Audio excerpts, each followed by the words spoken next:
Hello, welcome. This is Ryan of Happy, Healthy, Vegan coming at you on Friday, at least for me, Friday, nearly 6 p.m. Pacific Standard Time. So if you're watching around now, it's live hello. And if you're watching after the fact, as I know a few of you are, like Sarah Smith and Dr. Bear. I know you guys both have stuff going on today. Sarah, it's your happy belated 50th birthday. So hopefully you'll see this in the playback. And it sounds like you're gonna have a magical evening in celebrating that tonight. So that's awesome. And hello to everyone else. And yeah, both of you guys are channel members. I just referred to there, Sarah and Dr. Bear. And I see already we have a few other channel members on. I saw Peter, our moderator, on. And Vegan Metalhead and Fu Man Poo, and I saw Jen just pop on, and Fallon just popped on, Fallon Marie, and Jen Marie. Wow, you guys related by any chance? That'd be odd if I hadn't noticed you guys are like sisters or something like that all this time. And, you know, I guess it's vegan brain fog. I just don't notice these things, right? Because, you know, the vegan diet is so deficient. In fact, we had a nice guy on earlier before I came on. I said, hey, you're saying some good stuff, bro. Hang on to it. 213 Space Force. What a great name. He was saying stuff like vitamin deficiency shouldn't be glorified, no period. The meat, protein, and muscle fats are historically what your body wants and needs. Plants are for turtles and the ground animals. You are destroying their micro-ecos. Then he comes back to say, not to mention your fragile state or being in a fight or flight situation. You're docile, out of energy. You need to snap into a Slim Jim. Where's the beef? You need gluten and eggs. Like, where are you, 213 Space Force, man? These are priceless gems here. So if you're around 213 Space Force, come back, and we would love to hear more of these I don't know what it was, accusations or theories or assertions, you know, just come back here and we'll explore them in great depth and see if you're right. Maybe you have found the key to debunking veganism there. Hey, Han Solo's cousin, good to see you. Yeah, our latest member as well, Han Solo's cousin, our latest best. We have 3 tiers of channel membership here in Happy Healthy Vegan. Yeah, and Han Solo's cousin, and I think Dr. Bear upgraded right after Han Solo's cousin. You know, we have 2 at our topmost tier. So we'll have some special things planned for you guys. So thank you, Han Solo's cousin, for your support, and your support once again here with our first and hopefully not last super chat tip of the evening. It says, hello, cult leader Ryan. Go vegan, everyone. Yes, I agree with the last half for sure. Go vegan, everyone. And yes, veganism is a cult. I know I've personally been denying it all this time, but, you know, I just came to recently realize that, you know, the haters are right. Veganism is a cult, and I've been the secret cult leader pulling all the vegan cult strings all these years. Because, you know, look at every cult in existence. They all have, you know, a cult leader, or maybe a small, if it's not one dude or person, it could be like a husband and wife or something like that, a couple, whatever, you know, but there's a leadership at the top. And I'm it. I'm just coming out so you haters don't have to poke around and claim it's the Illuminati or Bill Gates. None of these entities or people are vegan, by the way. I'm vegan, so I'm going to take full credit for being the behind the scenes vegan cult leader. I pull all the strings. The buck stops here when it comes to the vegan cult. So yeah, I just thought I'd come out in 2022 as the vegan cult leader. Let's see. Turtles have pets. Yeah, that guy's statement that 213 Space Force was just all over the place. He didn't even use periods. You know, you just had to mentally like decipher where a thought stopped and a new one began. It was a lot of work. Yeah, Daniel, he was throwing whatever stuck at the wall. That's what we call. That's the terminology we say here is poop flinging. You know, we encourage them not to fling poop at the walls. Pick one assertion, one argument, one debunking thing you want to say about veganism, and just try your best with it instead of saying this and that and the other thing, and they're not even connected in any way, you know. Anyway, oh, thanks. I thought I saw 2 super chat tips come in there. One from Vegan Metalhead, MasterChef Season 4. I saw you talking about that a second ago. Let's see. needs to stop giving judges heart attacks. Duck liver with, I hope I'm pronouncing brioche and braised short ribs to the same 3-course menu. Wow, that's pretty bad, but I guess, you know, if one tried, if one had intent, you could probably create a meal even more heart attack friendly than that one, right? Friendly mean, you know, inducing, you know, and not friendly in like as far as prevention goes. But I haven't seen the show, to be honest with you. I'll check it out. MasterChef season 4. You say they're really just trying to kill people with their meals there, huh? And let's see. And Han Solo's cousin, second super chat tip of the evening there. And thanks for that video. Oh yeah, we made a special video for our top tier channel members. Don't worry guys if you're not channel members, but it's just something cool. It's just something Angie and I recorded at Disneyland. One of our favorite rides there, Casey Jr., the like kids train kind of thing. We love that ride so much, and we got on our favorite seat, which is on the back of the train facing away. You don't even see the train, just see the ride. We just filmed it. We're like singing the Casey Jr. song as we were enjoying the ride, so we put that out there. I figure if you guys are, you know, into us, you get to see some extra behind the scenes of like what makes us tick, just little simple joys in our lives, and little things like that. Oh, and Fu Man Poo, did I mention you earlier too, is one of the channel members. If I didn't, Fu Man, my bad. You have joined a squat poop community group. I can't even imagine what that would be.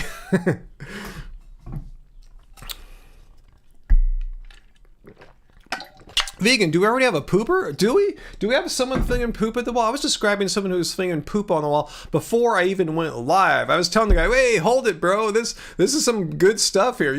Can you come back in like 20 minutes and say this? Because, I guess I could go back up. If he doesn't come back, we can look at his comments, but it's not quite the same when they're not here, right? You know what I'm saying? We like them to be here present so they can see what they said, take full responsibility for what they said, and if we misunderstood their words, give them a second opportunity to restate their positions. Let's see, what is this here? Oh, William Nelson, what'd you send me there? I'm sorry if I mentioned your real name there. I'm sorry, but what'd you send me there? I won't mention who you are in here unless you want me to. I've tried my best not to like break privacy standards whenever possible. Hey, Fall Dieting, good to see you. Yeah, good point, Travis. A lot of anti-vegans, talking about poop and poop envy. Yeah, they're not really proficient poopers, unlike most vegans are.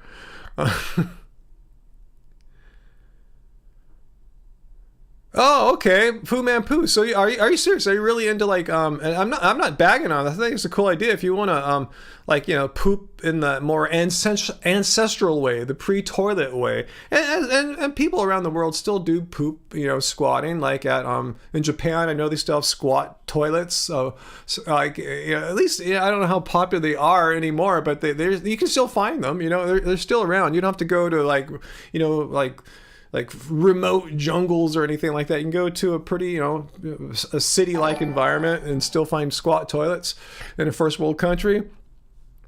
Hey, Han Solo's cousin, you're having a vegan sub. I imagine you're talking about vegan Subway sandwich, Han Solo's cousin. If so, that sounds really good. Yeah, I had Angie made us some sandwiches earlier today. She made us we don't eat too much vegan, fake meat stuff, but once in a while, maybe like once every month or two, she'll get some faux turkey from the market and make some slice sandwiches. It's mainly greens, a lot of lettuce, avocado, tomato, and stuff like that. It was like a Subway sandwich, or without that. It's just with normal bread, like some Ezekiel bread. But that sounds good. Yeah, sandwiches can really hit the spot. Fall done. You have a squatty potty. Yeah, if we want to talk about poop a little bit, I guess we can. Unless we have someone throwing poop on the walls. Hey, Eddie from Acapulco. Buenos dias. Or it's not really noches yet, huh? But good to see you. Yeah, I poop on a kind of a standard regular toilet. It is a lot lower. I had to replace our toilet last year because the bathroom was messed up. Anyway, yeah, it's a shorter toilet. I kind of like it lower to the ground and have a bidet attached to it in there too. That's my favorite thing about this whole toilet setup is a bidet. So, you know, a lot of squirting and a lot less paper usage. Let's see, what's in your sandwich there, Han Solo's cousin? Thanks again for your super chat tip there. The only thing that's in it is lettuce and tomatoes. Yeah, we had lettuce and tomatoes. That's it. That's it. Just lettuce and tomatoes. Wow. Yeah. Hope you got a lot of good, just a lot of that in there. Just, you know, get some, you know, some good veggies in your sandwich there. Just a lot of lettuce, a lot of tomatoes. And this is the season for tomatoes too. I know you can get tomatoes year round, but right now is the time of year where you can get like, you know, like you can grow tomatoes, and our farmers market is starting to show their first signs of selling tomatoes there. I'm a vegan ice cream guy, Daniel. No, I'm not a vegan ice cream guy. We don't have any vegan ice cream here. Kind of wish we did right now. It's been, you know, it's summer. It's basically summer, even though we're like what 3-4 days from the solstice. Oh man, I have a little headache, guys. I'll tell you more about that in a second if you want to know why I've had a weird headache for the past few days. I know the anti-vegan is going to love it. Oh, see, he has a headache. Veganism debunked, you know? It's like, yep, every person I know that has headaches, they're all vegans, right? No, just kidding. But that's how they act. Bidet for the clean butt. You got that, Fu Man Poo. I love my bidet. I can't tell you how much I love my bidet. Peter, I saw your comment earlier. Good to see you, Peter. You're saying that John Venus thinks veganism is a cult? Oh, he's right, Peter? And Han Solo's cousin knows it too. I told you, first I was like in denial about that, but I'm finally going to come out and fess up that yes, veganism is a cult. And at the top of every cult is leadership. It could be one person or a duo or whatever, but I'm it. It turns out all this time I've been the vegan cult leader. So turns out, yeah, John Venus is right. Veganism is a cult. Ryan of Happy Healthy Vegan runs the vegan cult. I take full responsibility for it. I pull all the strings. There's no Illuminati behind it. There's no Bill Gates, who's not a vegan, behind it. It's me. It's simple little old me. I'm running the vegan cult. But I'm kind of curious though, what is John Venus's reasoning? Did he make a video, Peter? If so, is it something I should have a look at and maybe respond to? Because it sounds awesome. I'll check it out. Let me know, Peter. I need to make me another regular video soon, so maybe I'll have, you know, give me something to work on tomorrow. Yeah, bidet for the win. Yeah, if you guys don't have bidets or never used one, you don't know what you're missing out on. I love my bidet. It's really cool. You know, even when I travel now, I have this like, getting too graphic now, perineum squirter thing I got off Amazon. It simulates what a bidet does, so I can have some kind of water flow action for cleanage. Anyway, I can't believe we're talking about that right now. Hey, AJ Vintage. Good to see you, AJ Vintage. Was that your first post there? Sorry if I didn't see you earlier. Yeah, you're hailing the grand poobah of vegan cultism. That's me, the grand leader. Ryan, and what's that? You love tomato and vegan mayo sandwiches. Oh yeah, we did get a little vegan mayo too in that sandwich that Angie made too, just a little bit. A squirt gun. I didn't even think about that, Travis. I suppose you could use a squirt gun instead of a perineum squirter bottle. I'll ponder that. I'm not going to be traveling anytime soon, but when I do travel, yeah, now I'll think about that for next time. Hey, Han Solo's cousin. Oh my goodness. Oh wow, so generous of you. You are our channel patron. You know that, Han Solo's cousin, right? You are our channel's patron. So thank you so much for your generous super chat tip. And I don't know if I'm going to buy carrots with this, but I can guarantee you 100% Han Solo's cousin. Unless they run out, and they said they wouldn't. Our farmers at Farmers Market that sells cherries said that this coming Sunday might be their last Sunday, which means they will be there this Sunday. And I will invest at least $20 into cherries, Han Solo's cousin. Last week I spent, I think, $23 or $25 on cherries. So I'm going to do the same thing this week, because once cherry season is over here, it's gone. There's other parts in the country where it's still happening north of here, but you know, we don't have good access to those cherries. So anyway, what I'm saying is, yeah, if you have a fruit you like and it's in season, don't mess around. Go hard, because you'll have regrets.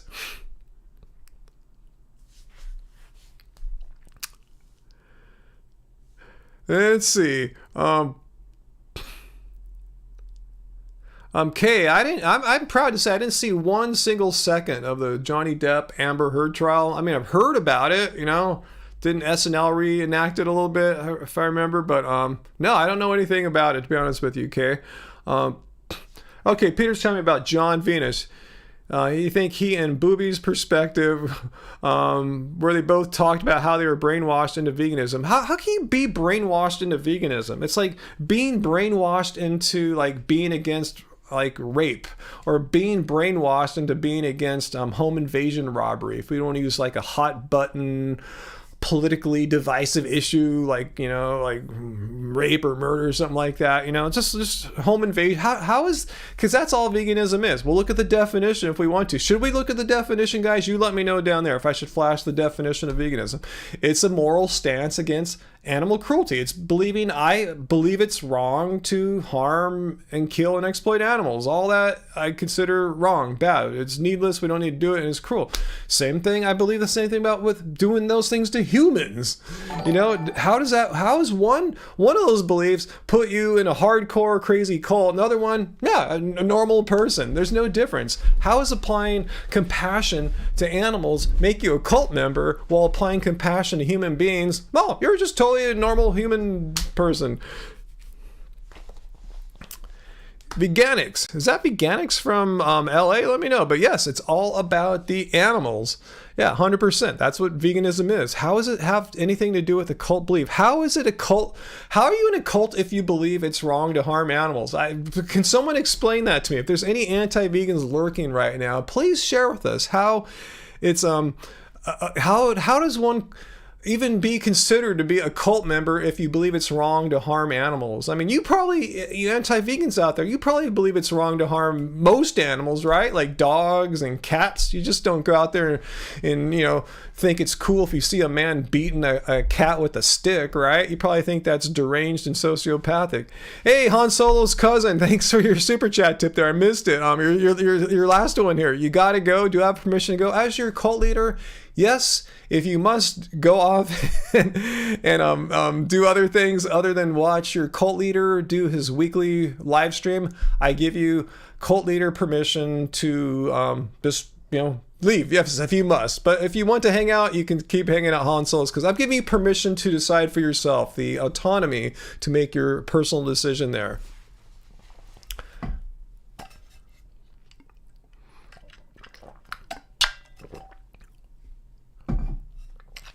Hey, what's that, Amanda? You think it's just a reaction, brainwashing claims, to the increasing awareness. So then, but why do they even say that? How do they think they're brainwashed? I mean, I'd love to hear their arguments. I mean, yeah, sure, there are some weirdos on YouTube, not myself, but there's some, and in the past more so than the present, but there was some weirdo vegan YouTubers. But just because there's some vegan weirdo YouTubers doesn't mean veganism is a cult. Most vegans have never heard of those weirdo vegan YouTubers. You guys know what I'm talking about. I'm not going to mention any names. You know, I mean, they're just like, you know, the influence they're following, but most vegans around the world never heard of these weirdo vegan YouTubers. They're not as popular as some might think.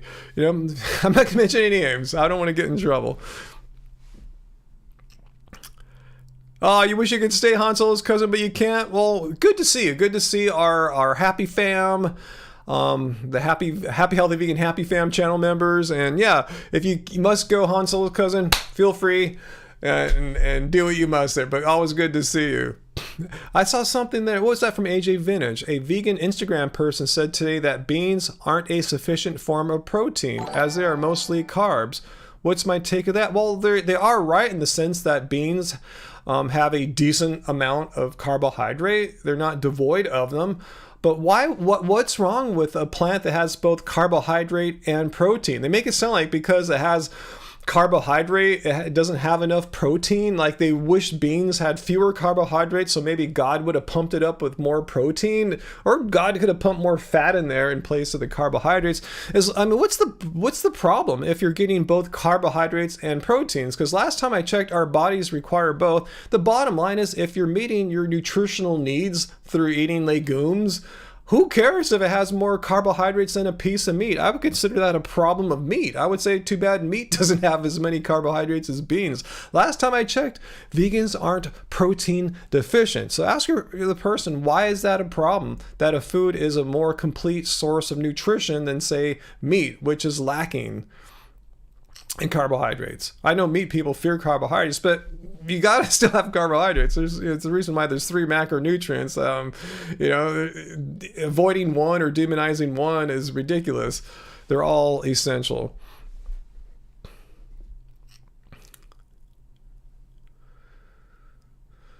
Yeah, FI dieting. So many people confusing being vegan and eating a diet that is vegan, then blaming veganism for their poor health. And Peter adds, yeah, the ones that tell you to drink urine and sun gaze. Yeah, if you have, just word to any new vegans out here, if you happen to be looking for like advice, dietary and lifestyle advice, maybe you're new to it, and you come across people that are either on Instagram or YouTube or TikTok or whatever, and advising you to do it sounds like some really weird things that have nothing to do with like veganism, like say drinking urine or staring into the sun, or just restricting like say all cooked food or eating no beans. Just run. They're full of crap. Veganism is not about these weird, bizarre, unhealthy, crazy things like that. It's about not consuming animal products. Yeah, there's healthier and unhealthier ways of doing it, but drinking urine and stuff like that, that means you're following someone who's probably not going to even be vegan in a few years.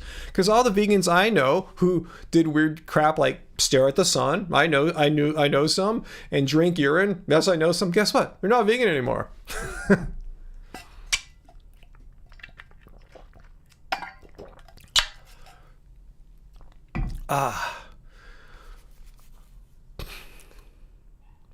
Travis, I'm not a doctor. Yeah, I don't give out doctor advice. But what's my opinion on DHA versus EPA issues? Do I take a supplement for this or not? You're talking about like essential fatty acids, omega-3 fatty acids, right? Yes and no as far as taking supplements. I mean, you guys know I'm very into this. I'm very into myself. Here's my Instagram page, Ryan Lum Rocks. I'm very into, I have been for probably longer than that, 3-4 years now. This product from a company called Clean Machine, they're clean green protein. I started taking it as the name sounds. It's like, a protein supplement for people who are athletic, work out, or what have you. Anyway, it has, as it says here, let's see. It's got God, where does it talk about the ALA? It's got omega-3s in the form of ALA. Let me see what the percentage is here. If we can zoom in. Here it is. Omega-3 fatty acids from ALA. 551 milligrams, which is roughly, what is about 34%.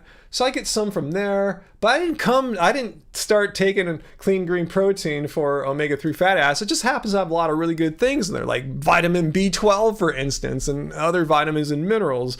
And also get some from when I put roughly a tablespoon of ground flaxseed into my smoothies, in addition to the clean green protein here. So I figure, just from those two, if you want to call them supplements alone, I'm getting maybe 50% of my omega-3 fatty acids in a day. So I figured between all the other foods I'm eating, I'm probably covered. I'm guessing. I don't add the stuff up in chronometer or anything, but yeah, and this is just because I'm athletic and I work out. Even non-vegans, right? Mainly, protein powders are consumed by non-vegans, right? They want to get all buff and swole, so they take their protein powders. I take one too because I live pretty much every day. It just so happens mine happens to have omega-3 fatty acids in there naturally. It's a whole food plant. That clean green protein is from a plant called duckweed. It's just a ground up aquatic surface plant, and it happens to be rich in vitamin B12 as well, and the ground flaxseed as well, rich in omega-3 fatty acids. Hey, Uncle, how's it going? What did I take the clean green? Why did I take this for? I told you, just because let's go back to the pretty picture of it. There it is. It's because I met the owners at a SoCal Veg Fest a few years back, the one in Orange County. Anyway, what was I going to say? Yeah, they came up. They heard about me, and I met them, and I met them at a good time, because if I met them a year before, I probably wouldn't have been too interested, being more of a runner or cyclist back then. But they met me at a time when I changed my training to basketball, specifically basketball athleticism, building the strength and athleticism to slam dunk. And I figured at the time I was looking, hey, I would like to take some kind of supplement like all my gym bros who are not vegan do. So yeah, I happened to stumble on them pretty early on, and I've been taking their product ever since. So that's why I came for the protein, and I stayed for everything else. The amino acids, I came for the amino acids, I stayed for the B12, the omega-3 fatty acids, and the like. Hey, Graven Babies, good to see more of our happy fam here. Awesome. And Jesse 12 String is here too. Wow, how am I missing people? Jesse, I just assumed you were one of our happy fams. I was looking for you with a green medallion on there. You should become a happy fam, Jesse 12 String. And I promise, guys, we're gonna do a happy fam only live stream. It didn't happen this week. Our live stream, the 24/7 live stream, California Vegan Adventures, the server that it was hosted on was failing. So I did a bunch of troubleshooting, and just yesterday they put me onto another server, and I tested it out all day yesterday. It works flawlessly now. Perfect. So I couldn't put that back up last night or tonight. I figured, no hurry, I'll just wait after this live stream, the one we're on right now, and I'll put it back up probably this weekend. But it's working fine now. Just somehow the computer we were on, something's wrong. They ran diagnostics all on the computer, the CPU, the GPU, everything, and found nothing wrong. But I was telling them, hey, it was working fine for like 3 weeks, and then all of a sudden on Monday or Tuesday, bam, it just died, and I couldn't play any video basically. Anyway, it's all good. Hey, you have some poop to put up on the wall, John Miss Drake? If anyone wants to try to bag on veganism, oh, there you are. Okay, I see your question here, John Mace. I will put you up on the wall, and thanks for alerting me to your questions here. Okay, 1 second here. All right, let's go to the wall. Awesome. All right, 1 second.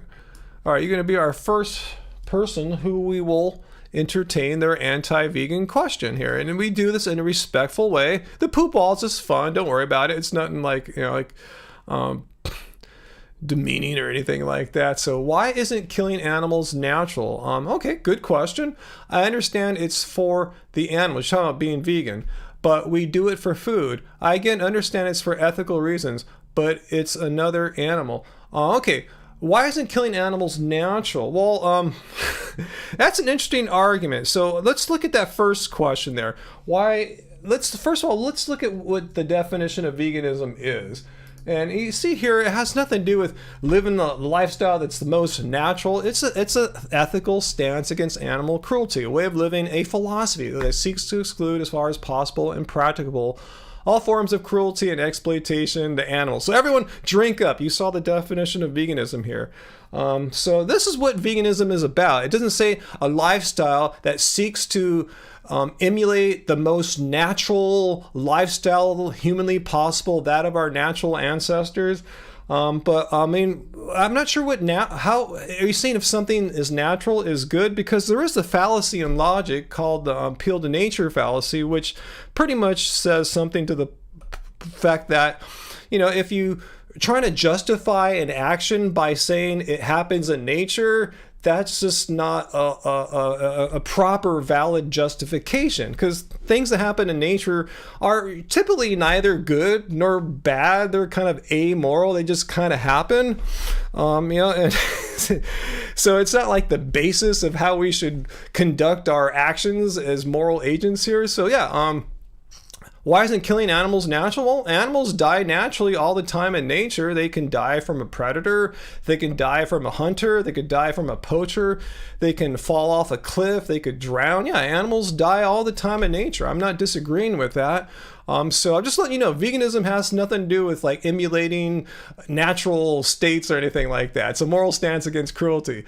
I understand it's for the animals. Yes, veganism, you got that right. It is for the animals. It's against harming and exploiting animals, but we do it for food. Here's the whole thing. I understand you kill animals for food, but the whole point is why?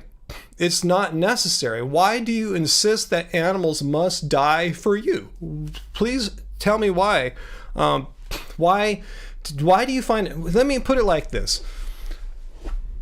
There's basically two paths you can go down as far as eating. You can pick a way of life which necessitates animals being killed every day, pretty much for every meal for you. And it's not necessary because you could pick an alternative path where animals are not exploited and killed for you in order to survive. So I ask, why do you choose the path that necessitates that animals be killed? And because of you and all the other collective humans that go down that path, humans raise or breed into existence and kill 80 billion animals. Do you understand how big of a number that is? There's like maybe 7 or 8 billion humans on this planet right now, but every year we breed into existence 80 billion animals and slaughter them. So why do you want that to happen?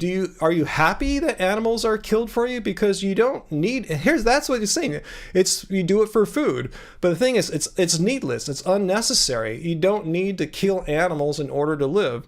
So please explain to me why, you're higher on the food chain. So what do you mean? You're not on any food chain. You don't exist. You keep going back to these kind of nature parallels. And we could talk about food chains. So you're saying just because and there's no food chain. How is there a food chain? I mean, these animals are bred into existence by commercial animal breeders, kept pretty much their entire lives on food lots or cages, or there's no nature there. This is a business. It's funny how you draw these romantic parallels to nature and all this stuff. This is a pure business. Where is this food chain exist? There's no chain. They are enslaved their entire lives. They're not running from predators, and there's like this circle of life thing.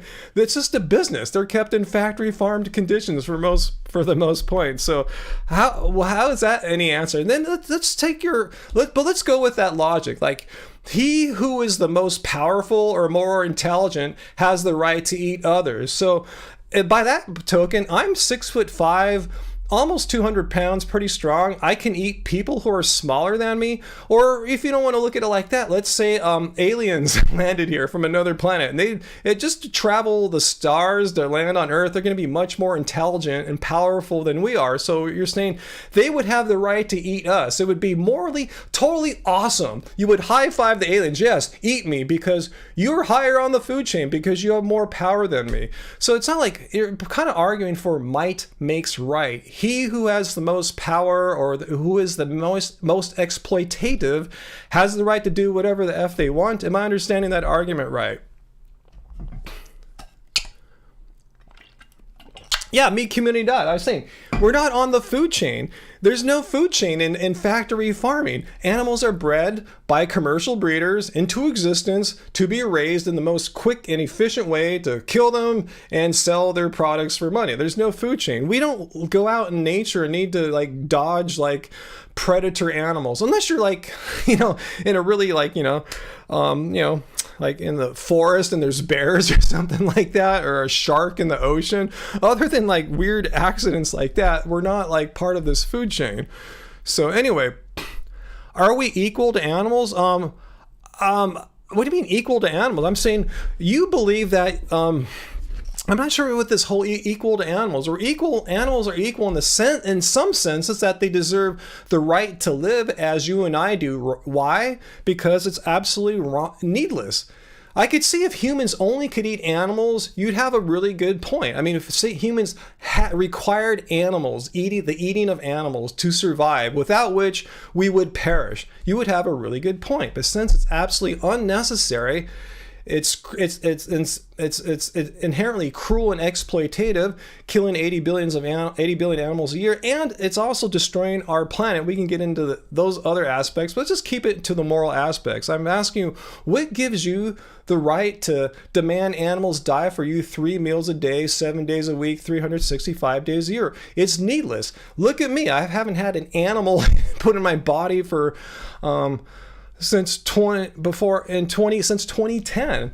And I'm going to be 55 next month, and I'm doing pretty well. I haven't perished yet. You want to see my blood test to see how non-deficient I am? You want to see some of my athleticism to see how non-feeble I am in my 50s? I'm saying it's absolutely not necessary to consume animals.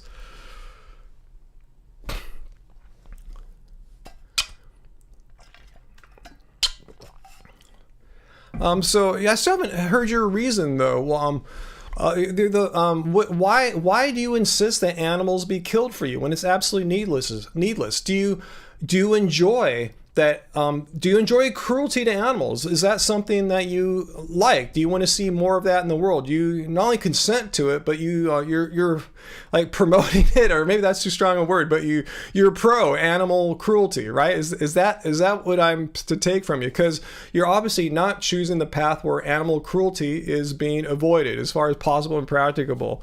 So you're saying yes. Is that what you're saying? Yes. You're saying yes. You approve of. You're good. You want to see a world where animal cruelty is like just like like done more rather than diminished. Yeah, here, Peter. Yeah, thanks for the super chat tip there, Peter. If aliens did come here to eat us or other animals, would you kill them? Good question. You could ask that. Drake killing a murderer. What did I miss? Drake? How did Drake become part of this? Oh, Drake is that person's name. Okay, let's see. Killing a murderer makes you a murderer too. Yeah, if you found out, hey, Bob over here murdered someone, and I'm taking it upon myself to murder Bob, I'm justifying my murdering my friend or enemy Bob here because he murdered someone else in the past. Yeah, you have yourself become a murderer. Just because Bob was a murderer doesn't dissolve the moral blame of or guilt of killing someone.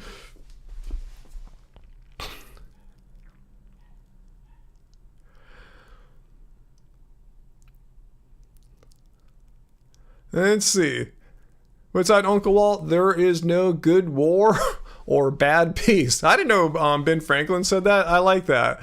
And Veganic says, yeah, war has nothing to do with stabbing an animal to death. Why are we talking about war all of a sudden? Are we trying to find, I think maybe I'm trying to like, I usually can see where people are going. Like when I play chess, typically I know what the next person's move is going to be. In this case, I think what they're trying to say is this Drake person is trying to say that there are some kind of morally justifiable murders. Is that what you're trying to say? You're saying in war, murder is justifiable. Like on the battlefield, if you kill another fellow soldier, that is not considered murder. But if you go into a town and kill innocent civilians, that's murder. So you're saying in war, you can go into a town of like you had victory, you won, you battled a town, like Russia took over some Ukrainian towns, and so therefore they could go and like murder the civilians, and that's justifiable. Jameis, no, let's communicate with me. I'm not sure if your yeses are to me or to someone else or anything like that. But anyway, are you trying to find some morally justifiable examples of murder? Because I would argue if two opposing armies meet on the battlefield, they are fighting, killing happens, but that's not technically murder. I guess we could look up the definition of murder. There's killing, there's no doubt about that. But murder is, like I said, if you are abusing your soldier status to kill civilians, that is definitely murder.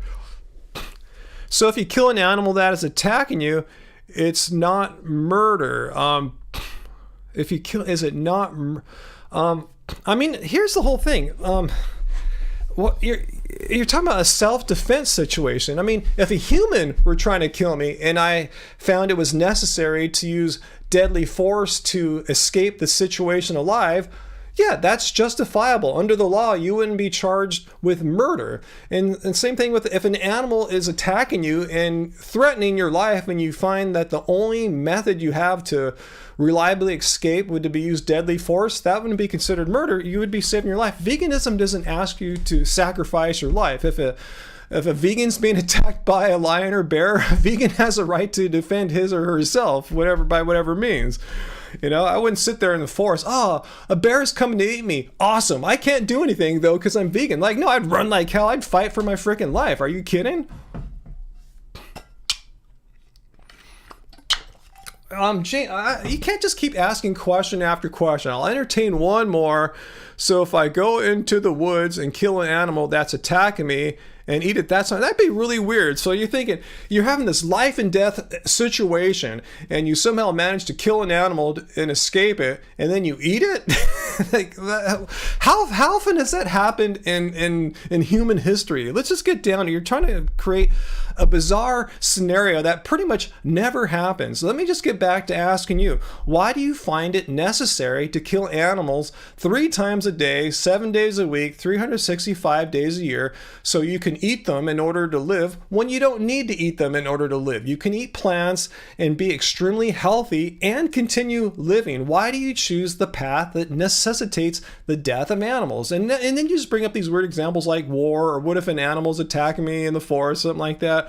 Yeah, like I said, if you're being attacked by a human or an animal or an outer space alien or whatever, yeah, defend your life, of course. Protect yourself. It gives you pleasure. Okay. Let me put that on the poop wall. So that's your justification for harming a sentient being, that it gives you pleasure. Okay. All right. So that's your moral justification, I understand, for harming an animal. Oh yeah. Okay.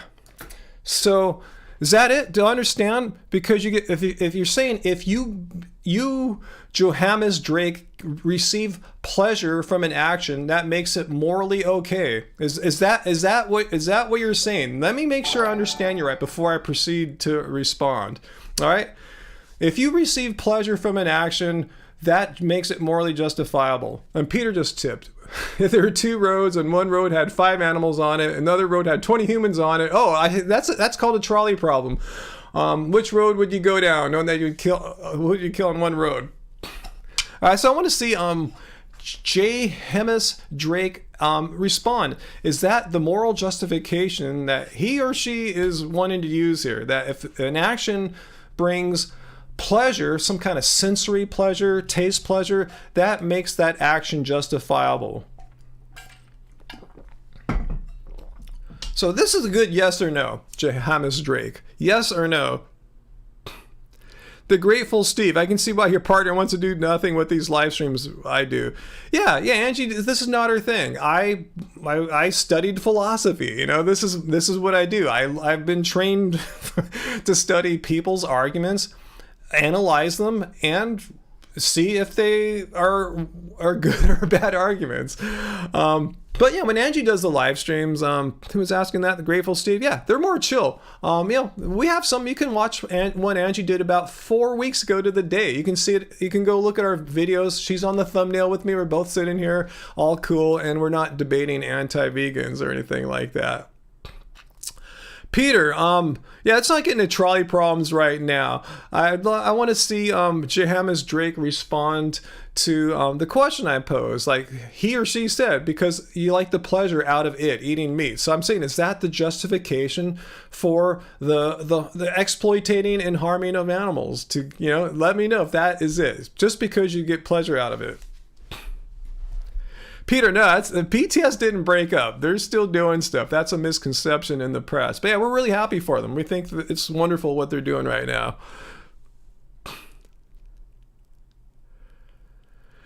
Let's see.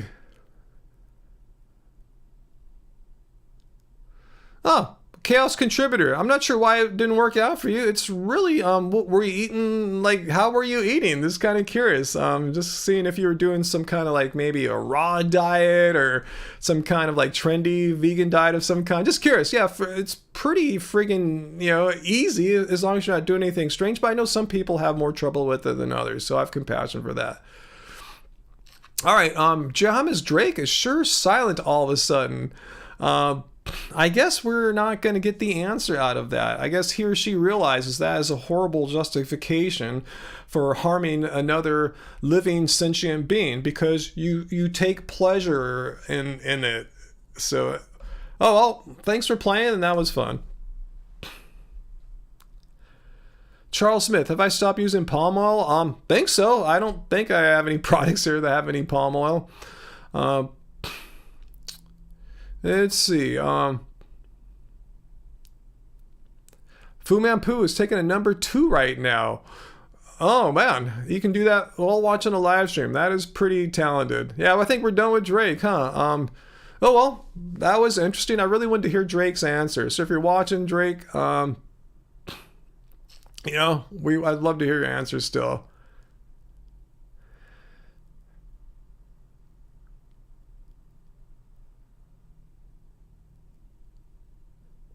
Let's see. So any more questions or comments here? I probably missed a lot of stuff during that whole exchange there. So anyway, let me get back to normal here. Okay. What's that all-seeing activity? Compassion, lifestyle. It's the key for success. Yeah, I agree with that. Vian Neumann points out to a Chaos contributor that if it didn't work for you, you probably would have died, I guess, while you're on it. But I think he or she is saying that they had problems while they're on it. What's that, Daniel?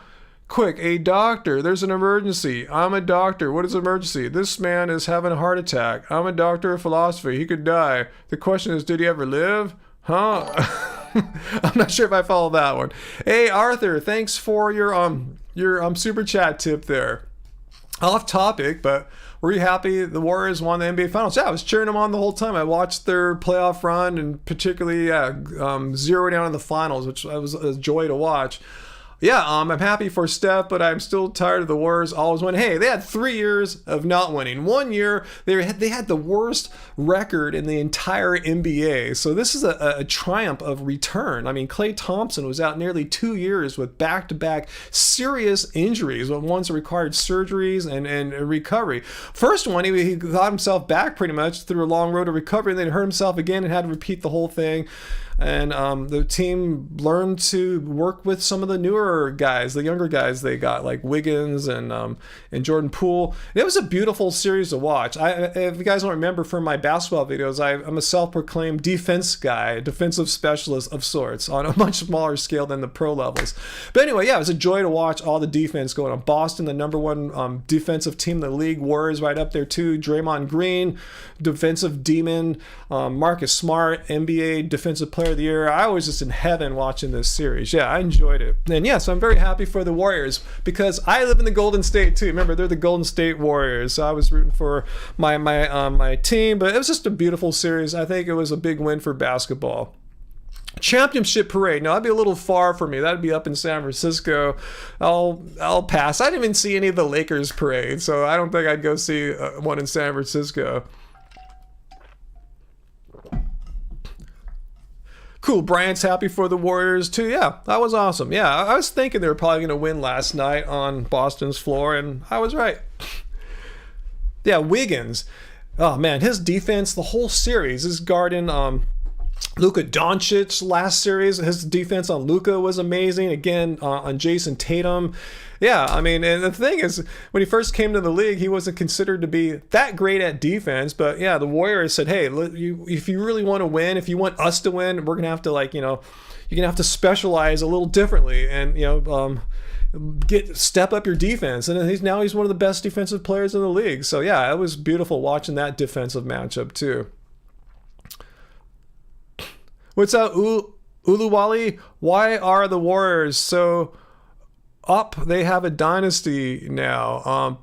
Yeah, it's kind of a dynasty of sorts for sure. But yeah, taking 3 years off from not even seeing the playoffs, having the worst record in the league one of those 3 years and coming back and being on top. Like as Steph Curry said, no one at the beginning of this NBA season was predicting that the Warriors were going to take it all. I mean, he's not literally no one, but very few people were saying that. They believe that, but very few in the press would say that. It was pretty much, Phoenix Suns, everyone was thinking. Which happens to have 2 vegans on the team, by the way. Anyone who thinks vegans can't perform at the highest level, Chris Paul and JaVale McGee, both on the Phoenix Suns, and have been eating a vegan diet for several years now. Let's explain the headaches, Daniel. Yeah, I guess I should explain the headaches, unless we have anyone wanting to debunk veganism. What's that? Brian Wiggins also averaged like 10 rebounds in the finals. Yeah, one game he had 16 rebounds. He was impressive. Defense, rebounds, and scoring too. So he's just putting it all together. But the headaches. All right, hopefully no anti-vegans are making any videos about this, but I'm just letting you guys know nothing of this has to do with veganism. I have some weird headaches because I've had a tooth situation. You guys might remember the long-term viewers back in like 2015. I had my bottom left molar extracted, and now the bottom right one's got to come out too. And I know I was living on borrowed time with them when I first started going back to the dentist after not going the whole time. Like I was before I went vegan, basically for like 15 years, I didn't go to the dentist. Basically, I wasn't taking care of my teeth. I started going to the dentist around the time I went vegan, and so you can't blame what happened to my teeth on a vegan diet because it happened it happened before then, because I tell you, I went to start going back to the dentist when I went vegan. Anyway, bottom line is this tooth has to come out now, and it's causing basically the nerve died. The dentist was surprised. Like they took an x-ray, it looks beautiful, but I told him I'm having these weird pains, and he's putting ice on it and electricity. I can't feel a thing on that tooth, so the tooth has to come out. It'll be coming out early next week, but it's just causing some mild, just weird, like minor headaches, not like migraines or anything, just weird annoyances basically. So all you anti-vegans, remember, I started going to the dentist again around the time I went vegan. So this has nothing to do with veganism. These deep gum pockets were caused by a long period of neglect on my part that happened before I went vegan. So want to point out that all the other patients at my dentist are not vegan, and probably when I get my tooth extracted next week, I might be their first vegan patient of the year. So this is not a vegan thing, but I'm 50, almost 55. It takes a few decades of abuse for the gums to get the deep pockets that I had in those bottom 2 molars. So once this one's out, I'm gonna have pretty healthy teeth now. I won't have any deep gum pockets really. Nothing greater than like 4 or 5 millimeters. So that's it. That's what's happened. That's what's happened and stuff. So little mild pains, mild off and on headaches, and I got to get a tooth pulled out next week. So I just keep hoping nothing doesn't get any more painful or anything like that. But hopefully it won't, because the nerve is gone. So yeah, all you anti-vegans, you guys can suck it if you try to make a story about this, because that has nothing to do with being vegan. The gum pockets were already there when I went to the dentist around the time I started going vegan, about 2010. Yeah, real vegans don't need teeth, huh?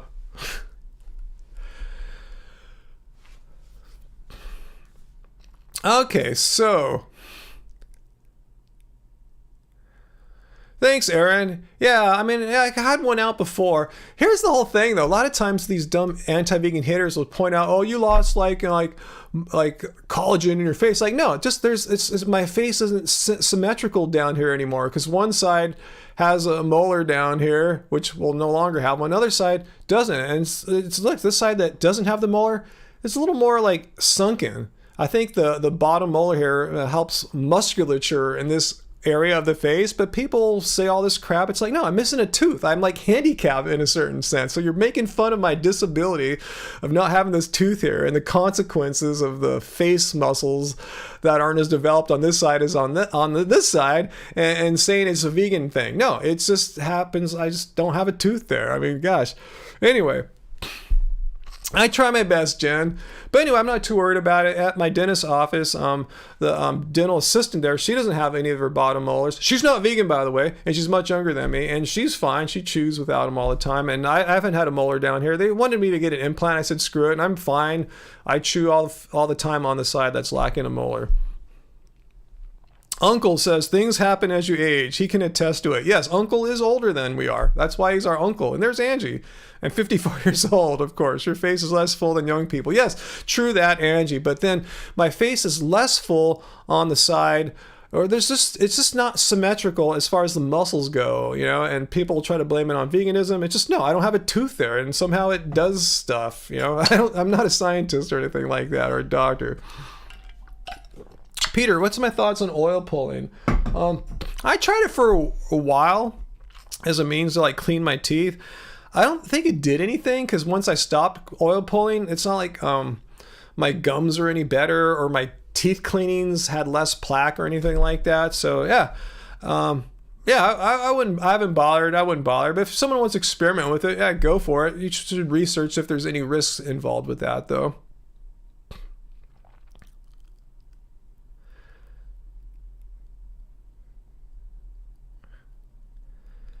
Let's see. Alan, you willing to go on the poo wall in a devil's advocate capacity? Should we? Because I know you're not an anti-vegan. It takes half the fun out of it if we don't have a real anti-vegan there. What do you guys think? Should we let Alan go on the poop wall in a devil's advocate capacity?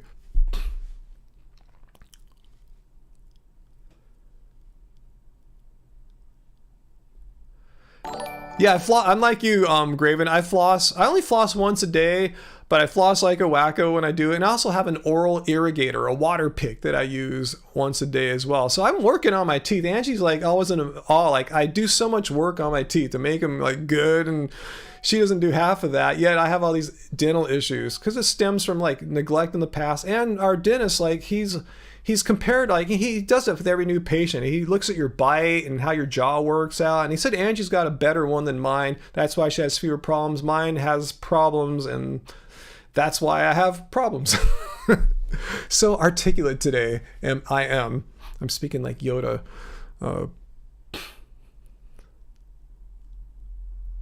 Yeah, Crystal, like me, tried oil pulling, didn't really notice much of a difference, huh?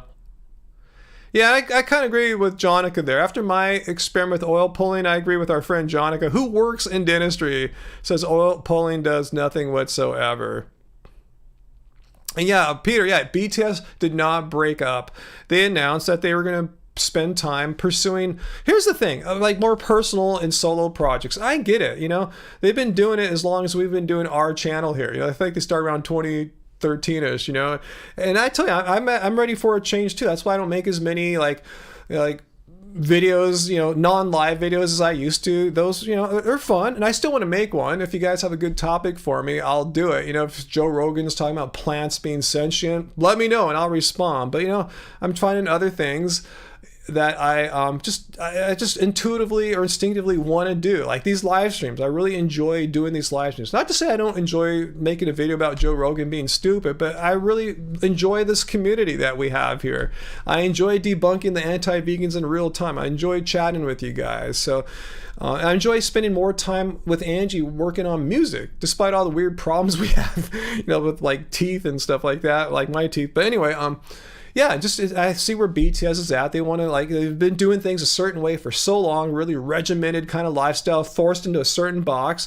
And as a musical artist, as I've been for like the past 3-4 decades, I understand where they're at, not wanting to be defined by this box that they're in, and to be able to do what they really want to do as individuals and artists. And it's good for them to grow. And if they can come back together in the future and bring what they've learned, and they'll be a better band. I mean, the Grateful Dead did this. You know, Fu Man knows about this. The Grateful Dead broke up in the early 70s, and then they came back together. And in that breakup time, Bob Weir gained much more experience as a lead man with his solo band, and Jerry went on and did other things. Other guys in the band did other things. They brought it back together, and they were stronger. You know, they got to pursue things that they weren't able to fully achieve as the group in the group. So anyway, yeah, I think what BTS is doing it makes sense. They call it the 7-year itch for nothing, right? I mean, they don't call it that for nothing. I mean, after 7 years, you kind of like wonder, okay, should I be doing something else? You don't have to throw it all away. You don't have to break up the band or anything like that, but you can pursue things in a different way than you have been, kind of like stuck in the box for all these years. But yeah, I'm excited. Like J-Hope, I would love J-Hope. He's headlining at Lollapalooza. I mean, I've bragged about his solo album here from from 2018. It's one of the best Korean albums ever made. It's better than most BTS albums, especially the past few ones. But it's amazing. I'm glad I wish I lived in Chicago. I'd go see him. Hopefully they're going to stream it. But anyway, let's see what kind of questions you guys have.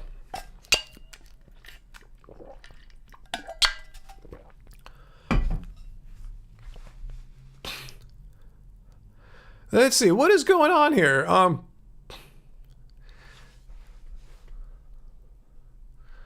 Chaos contributor. So you're saying veganism didn't work for you? Okay, I believe it. It didn't work for you. Some people it doesn't work out. I kind of wonder what they were doing, but hopefully you're not saying veganism is bad or debunked because it didn't work for me. It's one personal experience. But yeah, there's many of us where it works out for.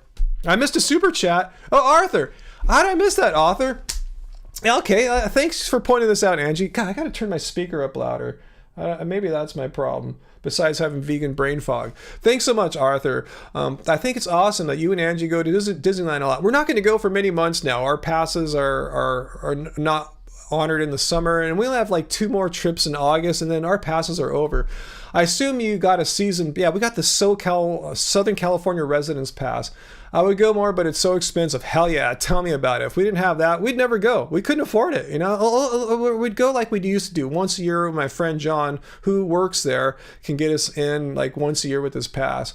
I would go more, but it's so expensive. We love Disneyland. I just hate how they have horses pull carriages around the park. Yeah.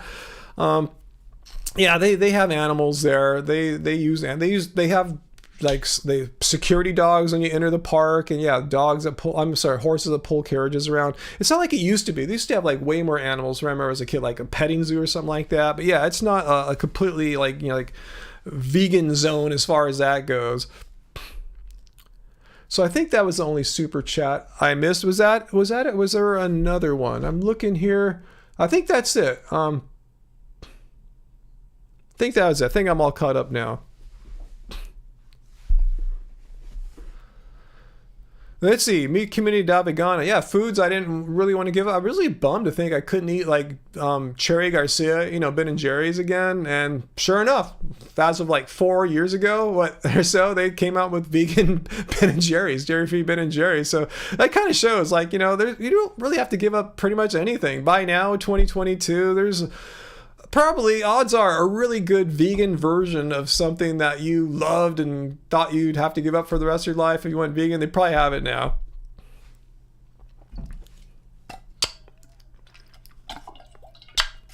Man, I need some more water. Angie, can you give me some more water? Maybe if you're not busy, I'll give you my thing.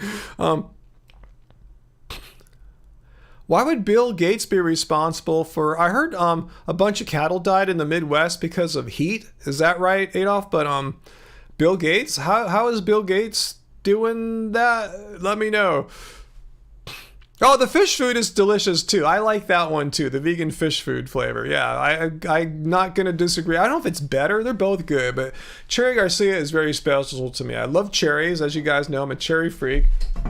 Oh, thanks. Like 1,000 cows died from heat, right? They didn't. Yeah, it was heat, and they didn't have proper shade or no water, shade. And no one was caring for them properly.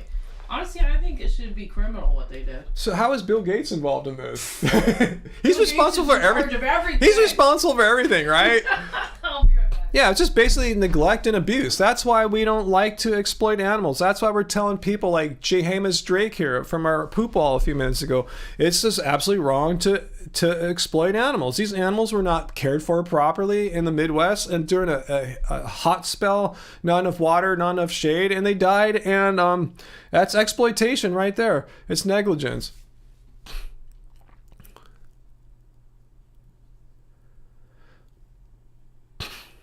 Let's see. Oh yeah, I see the Doesn't Suck Being Vegan t-shirt being promoted here by our Streamlabs bot. We got them in stock. Peter's got his. I got mine. Super comfy shirt. Get one. Bill Gates is Cortez the Killer. Yeah, that's an awesome song. I got that album here, Zuma by Neil Young. That song, it's amazing. Yeah, listen on vinyl is bitchin'. Hey, Ryan Squeaky Water Bottle. Oh yeah, Angie took it. I was going to show it to you. Duh, vegan brain fog. I can't remember what happened 45 seconds ago. Bill Gates did kill Internet Explorer. I just read today it's officially over. I know they haven't produced that for years, but somehow it's officially gone. Internet Explorer is a thing of the past. If you guys don't know what Internet Explorer is, good for you. You don't need to know. It sucked. Wow, mi comunidad. Mexico has another natural spike of COVID. You had to cancel some exams at the university. Wow. Stay safe there, mi comunidad. Curious, what are vaccinations like there? Can you get one? Are people getting them? What's it like in Mexico? What kind of vaccinations do they have there? Uncle, I heard that Disney has a world tour pass, all parks in the world to put you in a private jet to each location. I have not heard of that. Are you joking or not? Yeah, Jesse, I forgot there's a whole bunch of shirts in that style here. Let me see if I got it here. Browse web. Let's see what we got as far as ladies. Yeah, here's one right here. You got different styles, Jesse, of thank you, Angie.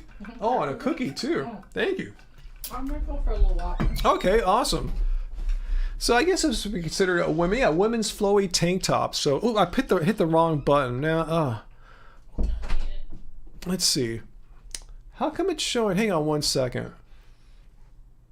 What I'm seeing here is not what I'm seeing there. What is going on? Oh, I'm in the wrong browser. Whoops. Stupid. Brain fog. Okay. Here it goes. Too many browsers.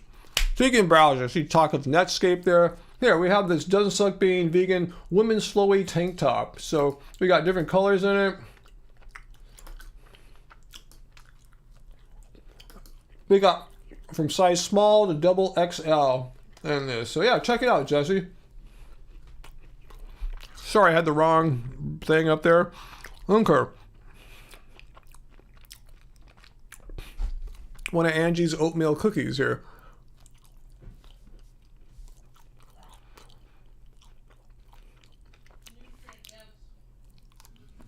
Oh, okay. Thanks for sharing that, Me Too Many God Vegana. Okay, so you got American Boosters. An AOL disk, wow. I used all those browsers, Uncle. I used Mosaic and Netscape. I loved them at the time. G-Light, your shirt arrived last Friday. Awesome. How are you liking it? Have you had a chance to wear it yet? If you had it for a week, hopefully so.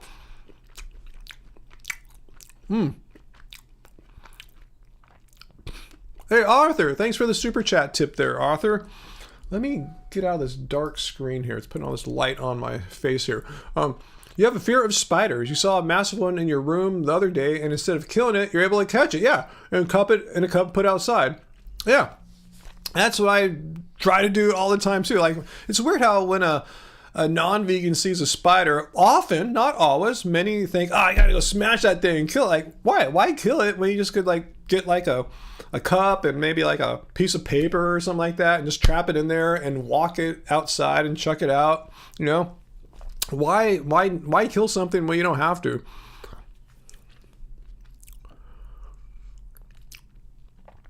Wow, community God. Wow, the vaccination shots here are painless. I remember my boosters, I asked them, was that it? I didn't even feel it. Are you sure you even hit the inject button, whatever they're called? Huh. Cool, G-Light. You're loving the shirt. Awesome. You're loving your Doesn't Suck shirt. You have the same one as I wore and wore it when you were doing high intensity training, interval training outside. Proudly wear it. Awesome. Yeah, I've yet to wear this to a gym or something like that. I've just been training at home for the past 2 weeks.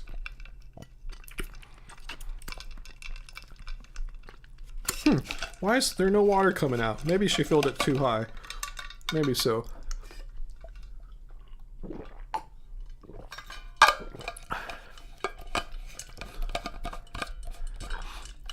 Ooh, I'm gonna sneeze. Veganism debunked. Ryan sneezed. He's got to get a tooth extracted. He's falling apart. About cockroaches, same thing. If you don't have to kill it, I mean, if your home's being infested, yeah, that's not practical or possible. But if you see a cockroach, yeah, you should be able to like trap it, in a cup, same kind of thing. Is that vegan water? I think so. I don't think I added any dairy to that water.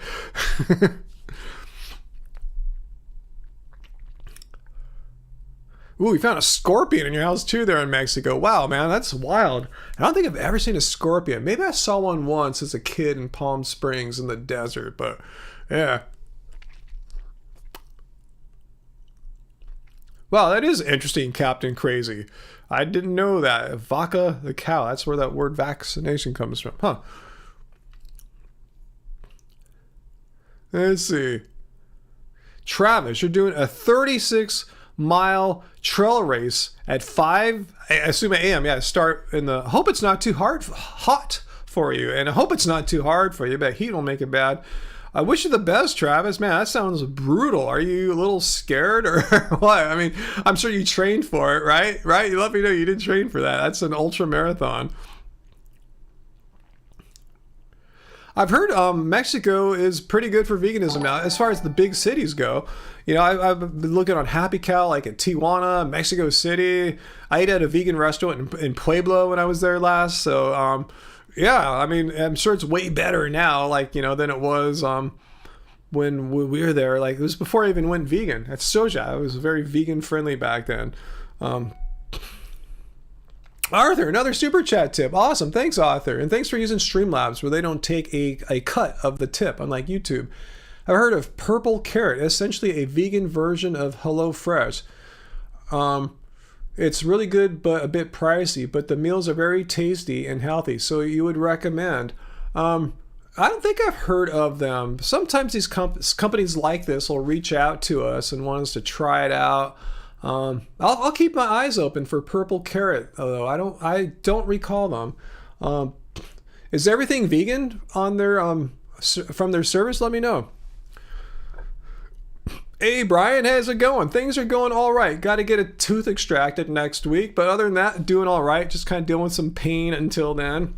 It's because I'm vegan, right? Only vegans have molars that need to get extracted due to decades of like gum problems. But yeah, doing all right though. Hanging in there. Just kind of waiting until early next week to happen and get that thing out. Okay, Purple Carrot is 100% vegan. And Heidi, yes, I love Mexican food so much. I'm so blessed here in Southern California, Los Angeles, California. These are all Mexican cities here. I mean, like Los Angeles was a pueblo of Mexico a long time ago. All our city names, San Diego, San Francisco. Yeah, we're lucky that there's a lot of great Mexican food out here. Just great Latin American food too, like Central American. This is a great place to eat Mexican food out here. And fortunately, you're seeing more and more vegan Mexican food because it's so easy to veganize Mexican food. Rice, beans, stuff like that. We eat them all the time. So yeah, we love Mexican food. In fact, I tell you, we often go to this new burrito place out here that has a big vegan menu. And instead of getting their fake carne asada or jackfruit meat, whatever, hey, we just get the simple bean and rice burritos because that's what we like. I don't really need to have fake meat. I just like simple foods for my simple taste.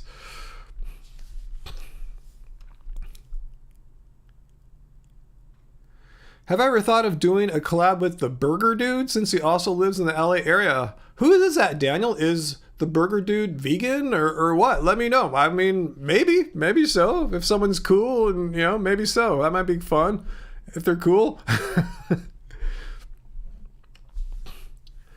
Oh, Heidi, you miss Mexican food because you're from Arizona. And it's not quite the same in Massachusetts. I get what you're saying there. Yeah. Yeah, I've traveled to the Midwest before and I've tried some Mexican food out there in the past. I didn't think it was quite as good as what you find out here. Oh, Oaxacan food, yeah. Yeah, me community dog sounds good.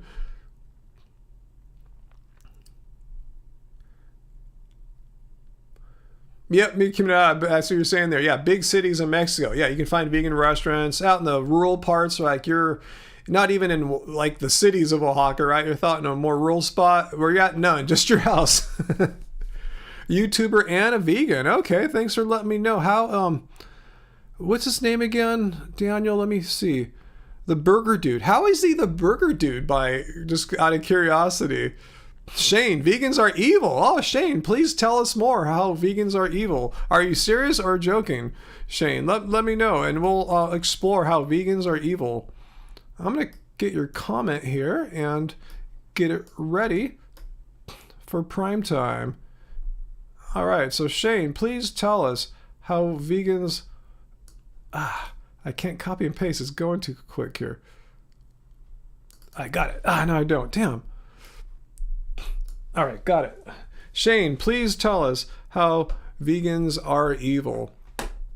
I want to know. So that's your conclusion. If you know how arguments work out in logic, that's a conclusion. It'd be like, therefore, vegans are evil. So you need a couple premises to tell us, to support this grand conclusion that vegans are evil. So please, I'm putting your words here so everyone can see and share. So please tell us the premises to your conclusion here. We'd like to see an argument.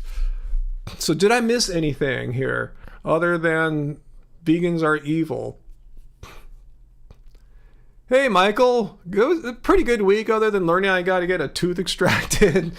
Other than that, yeah.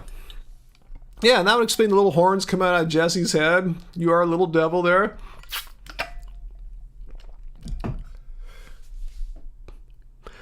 All right, what's up with this? Shane, you just can't come here. I guess you're gonna just come here. Just say this, vegans are evil, and provide zero support to this. I mean, come on, what's up with that? If you really believe that, tell us why. I'm helping you here. Construct an argument. You need a premise or two. Why are vegans evil? How do you arrive at this conclusion that vegans are evil?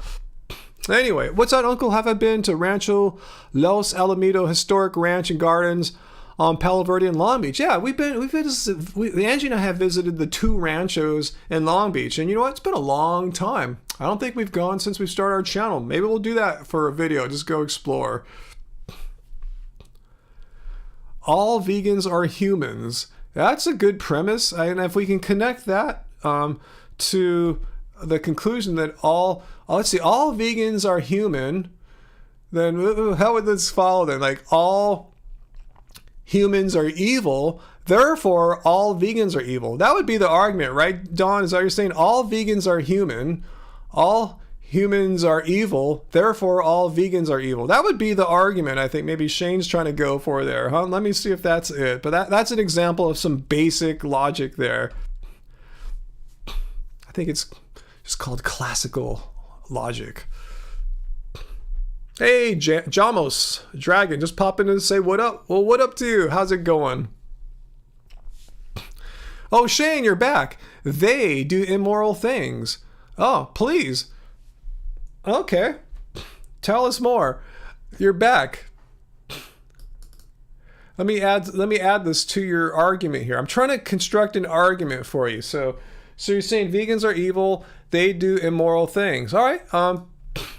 Right, what are these immoral things? Let us know how vegans are immoral. And let me point out that non-vegans do some things that aren't so cool, such as like say they're not into let's see, like the definition of veganism here. Drink up again, guys. Drink your booze here. Definition of veganism: a way of living which seeks to exclude, as far as possible and practical, all forms of cruelty and exploitation to animals. So basically, if you're talking about vegans being immoral, well, first you need to take a little look at yourself here, because you are totally fine. If you're not a vegan, you're totally fine with exploiting and cruelty, the exploitation of animals, cruelty to animals, and ultimately slaughtering animals. So you're saying vegans are immoral. So you're saying people like yourself who exploit and are cruel and ultimately murder or kill animals, that is morally totally awesome. Yeah, high five, awesome. But vegans who don't support those actions and live a lifestyle in accordance with those moral principles of not wanting to harm and exploit animals, we're the bad ones. Okay, you're not saying you're not. Okay, Shane. So please let us know how vegans do immoral things. Let me know. Let me know what, like, I'm a vegan. You can use me as an example, Shane, if you would like, instead of like generalizing like all vegans, because all vegans don't do anything other than not consume animal products by definition. So please tell me, as a vegan, please tell me, enlighten me. What do I do that is immoral? I would really love to know what I do that is immoral. And I'm sure my viewers would love to know too. What does Ryan do that is so immoral?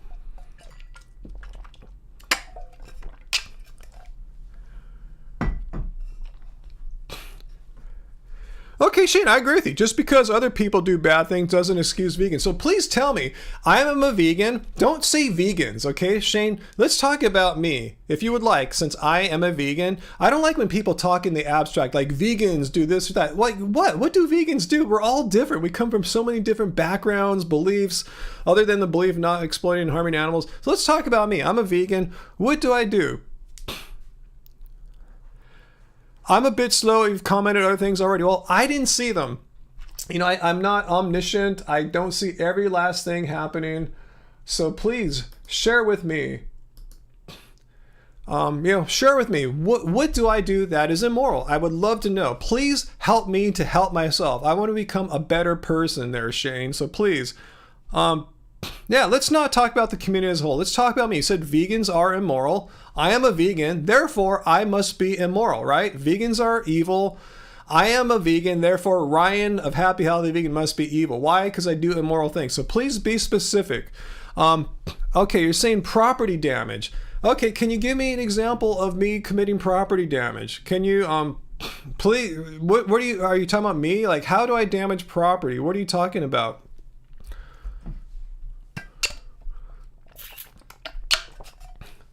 Do you have any specific thing you'd like to share? You say you're just flinging poop on the wall. You're just throwing stuff up, seeing what sticks. Yeah, I'm sure some vegans have committed property damage, but I'm sure there's many more non-vegans who have committed property damage over the years as well. I mean, I said vegans, we're just people, you know, we're a slice of humanity. We have all the good and bad of humanity in that little slice of us. The only thing that ties us together is a moral belief of not harming and exploiting animals. Yeah, some of us will commit crimes.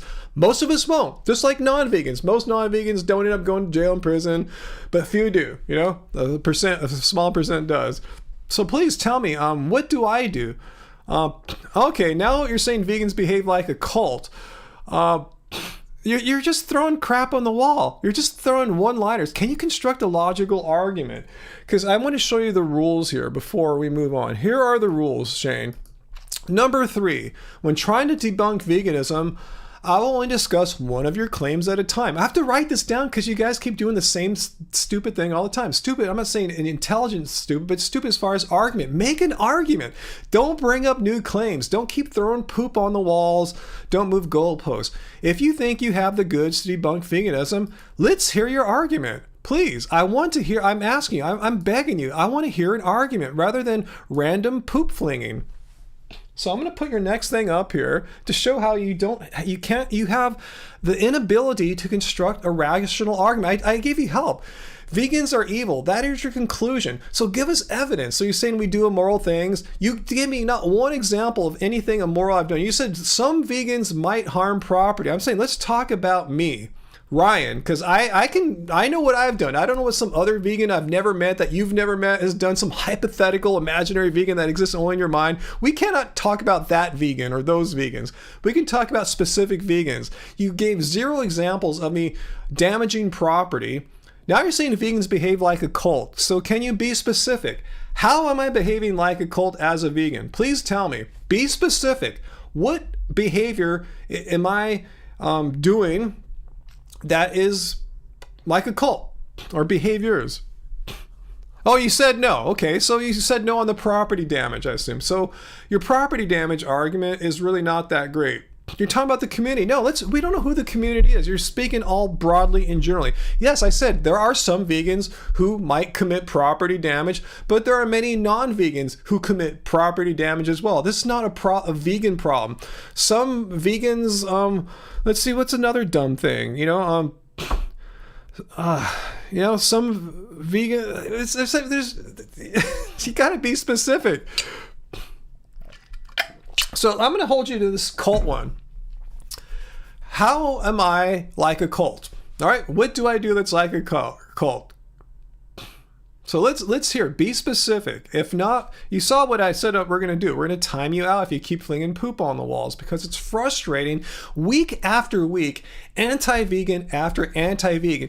Consistently, we cannot seem to get you guys to construct a logical argument if your lives depended on it. You just keep flinging poop on the walls. And that's why we tell you guys not to do that. It's frustrating. If you really think you have a great argument, do it. But like we said here, don't bring up new claims. Don't throw poop on the walls. Just one point at a time. That's all we'll entertain.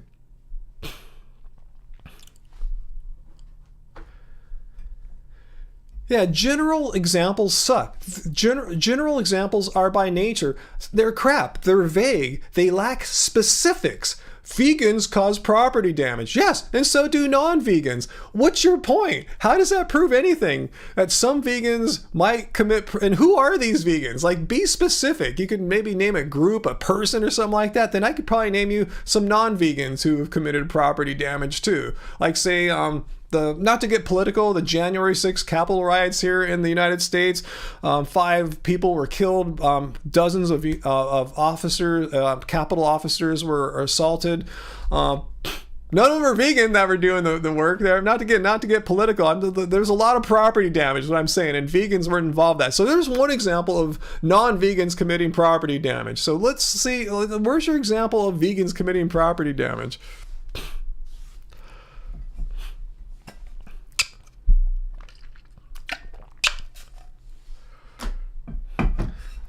Yeah, and since we're a cult, yeah, Fu Manpu, you tell us to wear shrouds and join the comet. Yep, that's what Ryan does. He tells people we're going to go merge into Comet Bo Peep or whatever, and, you know.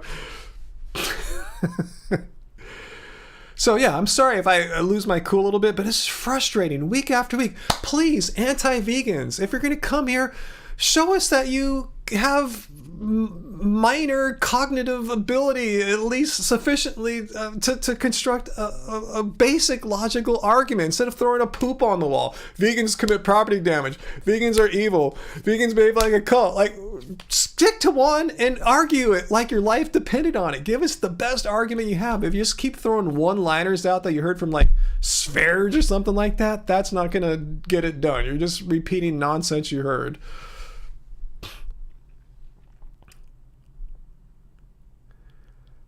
Hey, Henry, I'm not making a political stand. I'm just saying if there's property damage in a riot in Portland, okay, I'm not sure how many of those guys and gals were vegan. As I'm saying, most are probably not. I'm not making it political. I'm just saying that was the first example of property damage that came to my mind right then. Probably because of the stuff that's been in the news for the past few days. You know, not to make it political, but it's a true fact of America that, you know, a bunch of guys and gals gathered in Washington, D.C. January 6th and destroyed a bunch of property. And I bet pretty much none of them are vegan.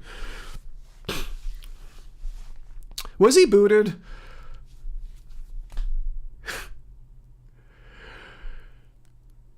Oh, he's in timeout. Okay, did you put him in timeout, Uncle? I didn't say that. I didn't see that. Okay. All right, anyway, moving on.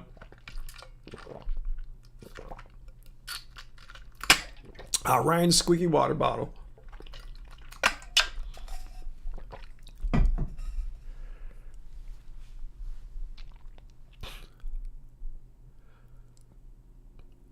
What's this, Carl? Those anti-vegans don't realize that their idiotic, quote, arguments actually argue for veganism, because vegans actually have rational arguments and they do it. That's my point. That's why I get so frustrated. Every week, it's the same thing. These anti-vegans, at least the ones that come here, I have a sample set of those that come here, but I've been doing this for so long, guys. So you would think I just wouldn't attract the brain dead anti-vegans, right? I'm starting to come to the sense that the vast majority of anti-vegans, meaning much more than 50%, much more than 51%, seem to lack the basic skill of constructing a simple rational argument. Instead, what they use in place of rational argumentation of one of two things: either personal insults, which is not a form of rational argument, or flinging poop on the walls. That's it. Attacking someone, oh, he doesn't live enough weight, or I don't like his hair, I think his hair sucks, veganism failed. Either some kind of personal attack or flinging poop on the wall. Those are the two main strategies, if we want to dignify them as strategies, that anti-vegans use to try to debunk veganism. Yeah, and Shane is a specific real-time example of this phenomenon I'm talking about. The just complete inability to construct a simple, basic argument to try to argue their point why veganism is so wrong. Anyway, are there any anti-vegans who are not brain dead? I don't. Good point, Humphaw died. I love to be proven wrong. I'm waiting for a really just rational anti-vegan to come here and just like blow our minds. Wouldn't that be amazing, guys? Hey, Jamon, Jamos Dragon, you played basketball with your bros a couple weeks ago, and despite your continuous back trouble, you're close to dunking again. Holy crap. A few less chips and a few more vertical jumps, you might get it back soon. Wow, I wish I could just come back that quickly, man. Yeah, I was training hard today. I was doing Bulgarian one-legged squats, but really quickly, like plyometric style in my gym. And then after that, like two-legged squats, just real fast, like in the jumping motion, but with a lot, with weighted. So you produce more force. So when you go on the court, you're still producing that force, but without the weight, and you get the height. Anyway,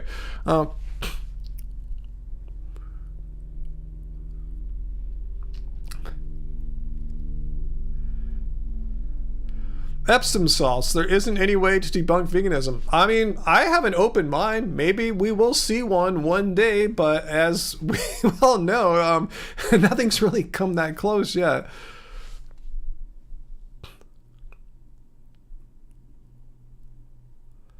Why do doctors recommend keto and Atkins? Probably because they just don't know any better. I mean, most doctors don't really know jack about nutrition. I don't think you see as many like nutritionists and dietitians, people that have been trained and educated in nutrition recommending Atkins. But I know it's kind of popular around doctors, but I said it's probably just due to their lack of nutritional knowledge. But again, I'm not an expert or anything like that, but anyway.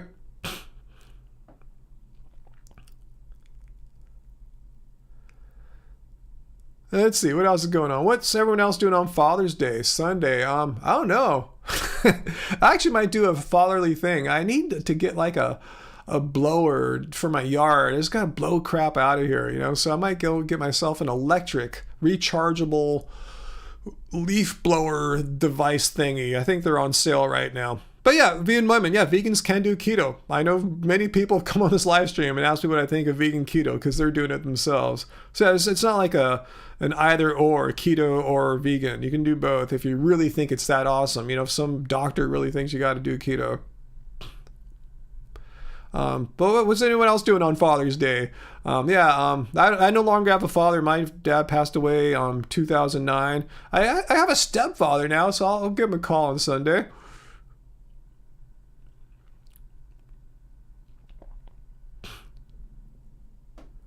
I used to tell dad jokes, huh? I was making the dad joke, hey, I'm going to get a leaf blower for Father's Day. I got to read the reviews. That's why I haven't got one yet. I just thought about it today. Actually, Angie thought of it for me because she saw me doing some yard work earlier. One reason why I'm a little tired today, too, I was out in the sun, stupidly, at peak sunshine. Anyway, we're earmuffs. I just want to do electric blowers. Do you guys know? Let me know. This is a really good thing I want to know. I guess if you don't answer, I'll have to read on Amazon. But do electric blowers put out the same kind of loud decibels as like gas-powered leaf blowers do? I'm hoping they don't. If not, I do have some earplugs. But let me know. If I was assuming electric ones are just better all around, even as far as noise goes. But let me know if I'm wrong in that assumption.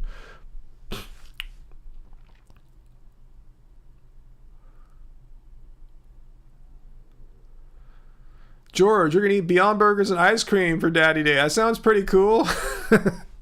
I would do that too if there was some of that laying around here.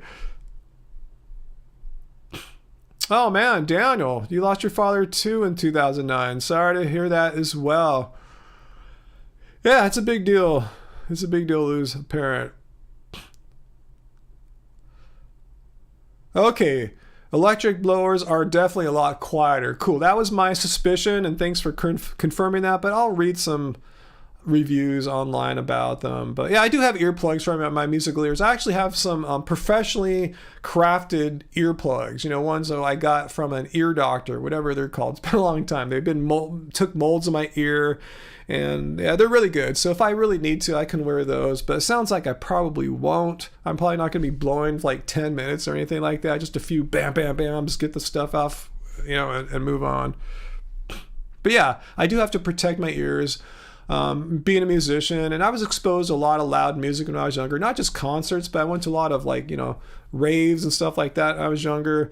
I worked at them. I had me and my friend Tom, who did a lot of our band artwork at the time. We made Dayglow light paint rooms, you know, so we were exposed to sound a lot. I started bringing my earplugs after a while, but yeah, I gotta protect my ears.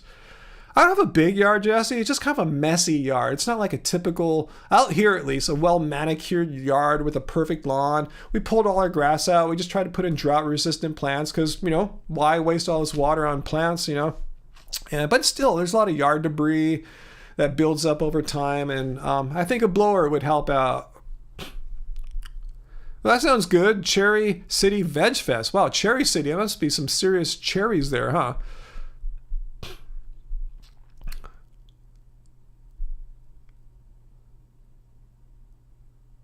Star Cradle. It would be refreshing to have someone present an argument against veganism that leaves room for nuance. Yeah, that would be a different thing too, huh? We have yet to see that.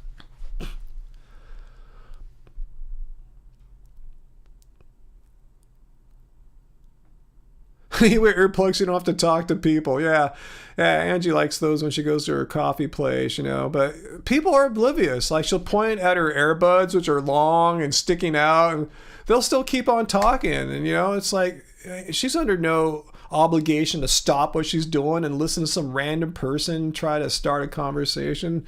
But yeah, it works on most people. It's just funny how oblivious some people are. I say for those people especially, don't stop what you're doing. Just don't reward them for just breaking into your personal space. Dad joke, what do you call a line of men waiting to get haircuts? A barbecue. That's funny, Uncle.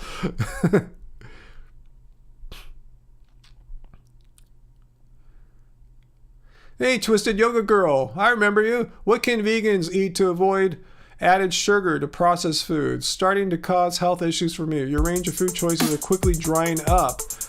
Let's see. What can vegans do to avoid added sugar to processed foods? To avoid, for the Father's Day Leaf Blower Fund.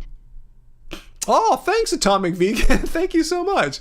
Very much appreciated. I'm going to get one. Angie almost had me like today, like, oh, if we order one on Amazon, it'll come tomorrow. It's like, I don't know if I'd use it tomorrow or not, but thank you so much, Atomic Vegan, for my Daddy's Day leaf blower fund. I've never owned one before, so this will be cool to get an electric powered one, way better for as far as like noxious fumes goes, or lack thereof, and loudness goes. So thanks so much. I'll let you know when I get it.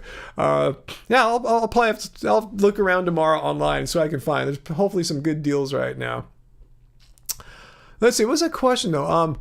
About processed foods there.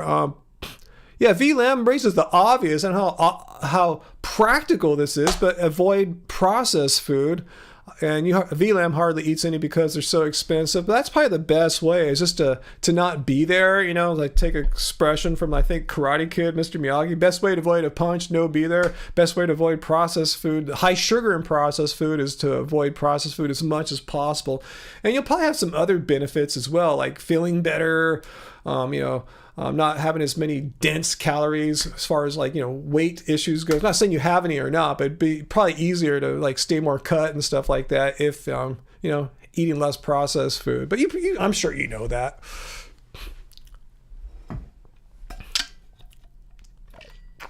Oh, your schedule changed. I know, it's been a while. I remember your name. It's been I don't know how long, maybe a year or something, but I remember you for sure.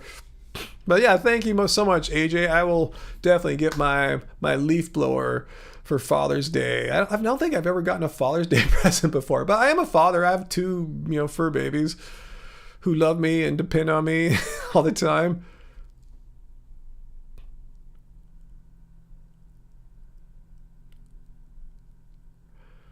Oh, a few weeks. Okay. Why'd I say a year? I'm having vegan brain fog. Is capitalism vegan? I don't know. I have no idea. That's too hard for me to rationalize through. I'm not an economist. Yeah, VLAM, what you're describing there is exactly vegan deficiency. If you were not vegan, you would never have any cramps or pains anywhere in your body. I wouldn't need to get my tooth extracted. So yeah, veganism debunked. We debunked ourselves tonight. We didn't need an anti-vegan, right guys? We just needed ourselves to start deteriorating.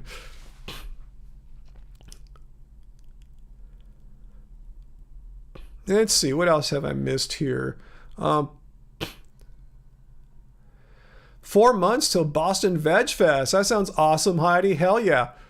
Oh, Faw, did I get any updates on our neighbor's cat? Not recently, Faw Dieting. The last is probably what I told you guys a few weeks ago, that he's doing much better. It sounds like his infection in his leg is no more or managed, and there's not the fear of him having to get his leg amputated. I don't think they raised enough funds to cover a full surgery, but I think now that's not as necessary as it seemed like originally. And I think he's just going to live with his kind of diminished movement, which is great. He's going to Tux, the cat next door who got in trouble, like attacked and hurt. I think he's just going to spend his life indoors, as he should. This is a dangerous environment, as what happened to him shows. So yeah, I think Tux is going to limp around indoors and not be able to come outside anymore and hang out with us in our yard. But it's probably best for him. It is best for him. I'm sure he'll live a much longer life, not having to deal with all the many just life-threatening issues that that cats in this out here in our urban environment are exposed to.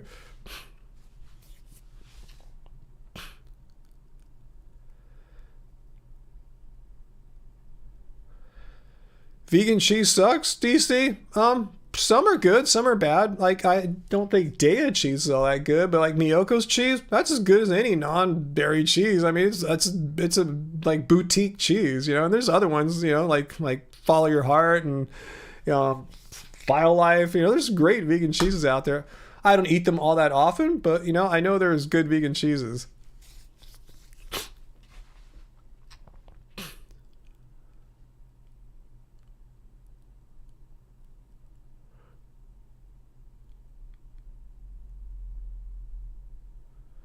Let's see. Yeah, tofu is just kind of tasteless, you know? It kind of takes on the taste of what you eat, you know, what you flavor with it. So yeah, you can like tofu, dislike tofu. You don't have to eat tofu as a vegan. I probably went like 3 years as a vegan, 0 tofu, or next to 0. I never ate it in the home, but maybe got it once in a while at a vegan Chinese restaurant. Oh yeah, Chow vegan cheese. Yeah, Follow Your Heart and BioLife. Yeah, you got it. Those are some of the best right there.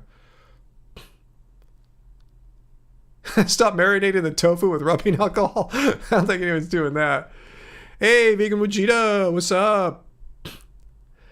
You live on air fried tofu. Wow. What's it like in the air fryer, AJ? I don't think I've ever tried that. Does it make it more kind of crispy because it's not getting like marinated? Let me know. That sounds kind of interesting. I'm starting to feel that minor headache kind of thing for my toothache right now. It just kind of comes and goes. That's why I'm so looking forward to getting this damn tooth out next week. Yeah, it's not really causing pain. It just makes me feel just kind of like irritated most of the time. I can't just, I don't like this.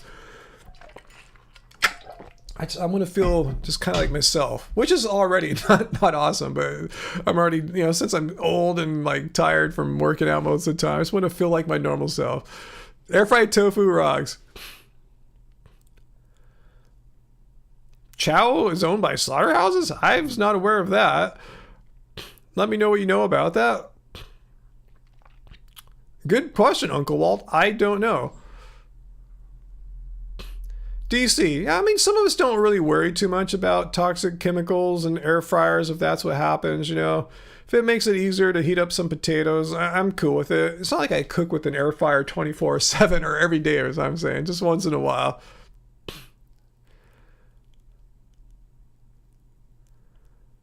Maybe he did it wrong, making tofu.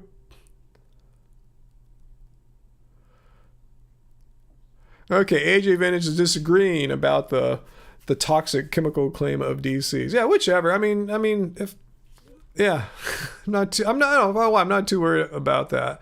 I said, it's, I don't even know if it's true or not, but I use it so non-regularly. It's not like, I'm sure it's not, pretty sure it's not going to be a health risk if it were a thing. Let's see. Be vegan now. You tried the air fryer and it was too dry for you, so you went back to frying, but for some people, they like it. Let's see. You like to process, Angela, your tofu with chocolate for good chocolate mousse. Wow.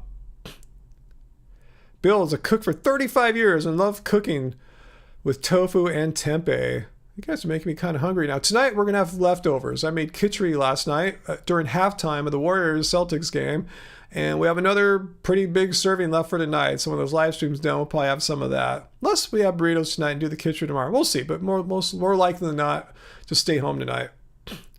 Oh, I have the poop ball going. Thanks, Uncle Walt. Why do I have the poop ball going? Oh, man. I'm looking right at it, too. Vegan brain fog and my irritation and the tooth thing just got me not like as mentally focused. I know my chess game has been off all this week, too, ever since the tooth. The tooth thing actually started happening a week ago. The night before last week's live stream is when I first felt it. And then I didn't feel it all last week on Friday. When I went to bed Friday night after the live stream, I felt it again. So I've just kind of been trippy like all week. I just haven't been myself. Jamos, I'm aware of the EcoSports vegan leather basketball. I haven't heard of that one. I just use the is it the Wilson Evolution? Like most serious indoor players I know use that. It's not leather. The leather ones are really expensive, like way over $100. These are like $50 or something like that. They're really good. They're much better than like most basketballs that cost like half the price. So I haven't heard of that one.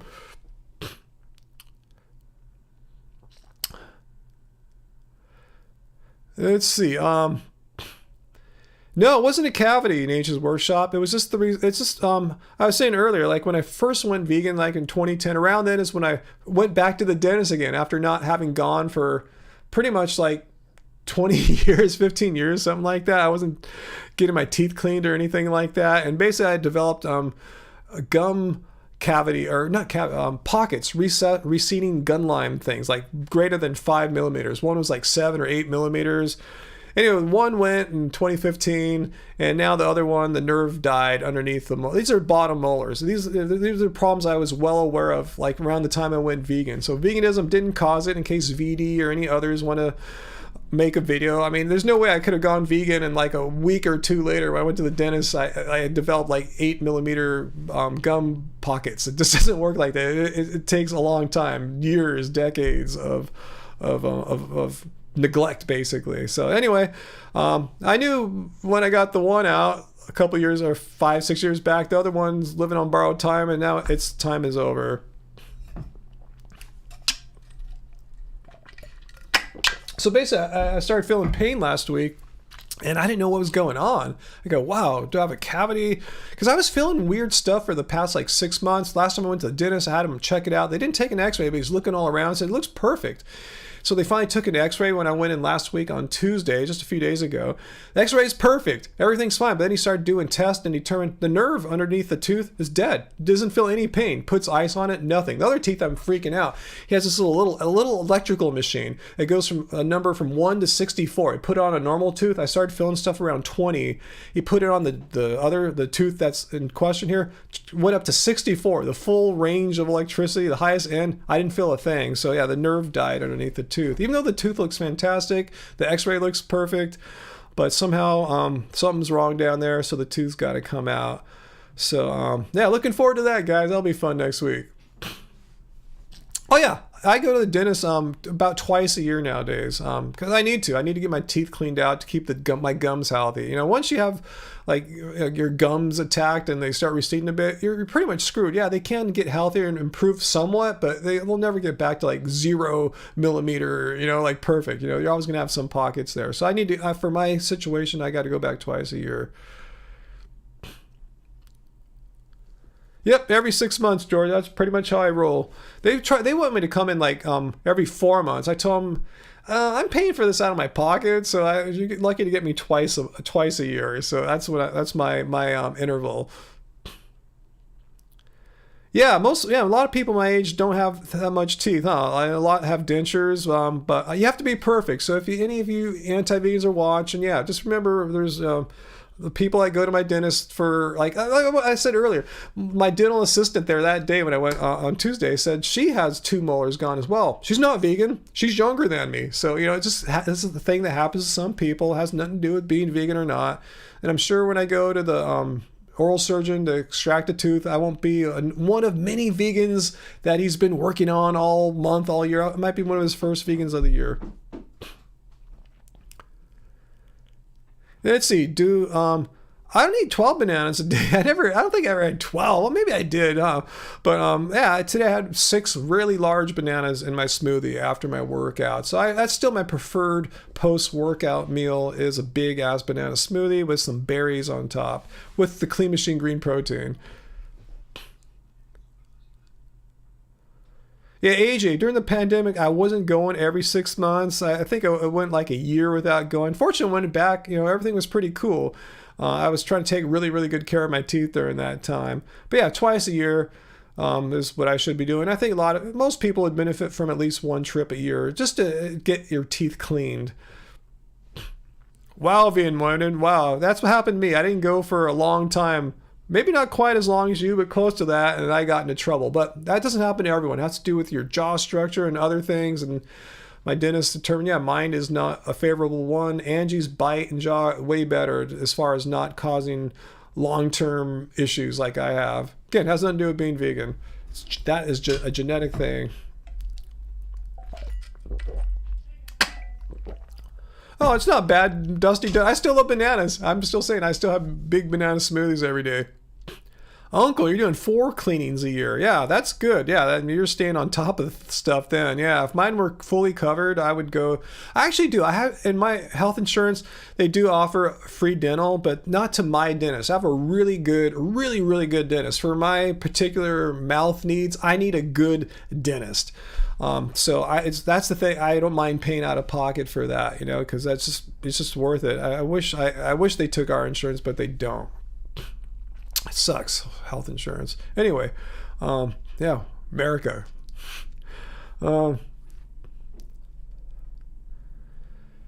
X-rays. Well, you don't have to get X-rays all the time, DC. In fact, I just learned Tuesday when I went to the dentist to have them X-ray my sore tooth area. They said, "Oh, your last X-ray was in 2016." I couldn't believe it, at least for that area. So it's not like I'm getting X-rays all the time. I was like, what, 5-6 years ago? That's a long time ago.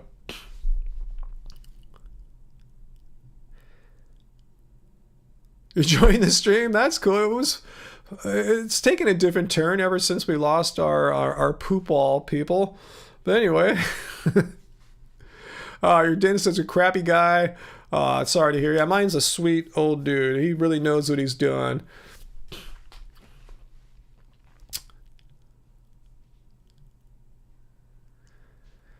Let's see. What other questions have I missed here? Let me just kind of use here. I saw Uncle's comment, use ice, and I said use here. Let's not use here, guys. Let's definitely not use here. Ryan burped. Veganism debunked. It's hit the water.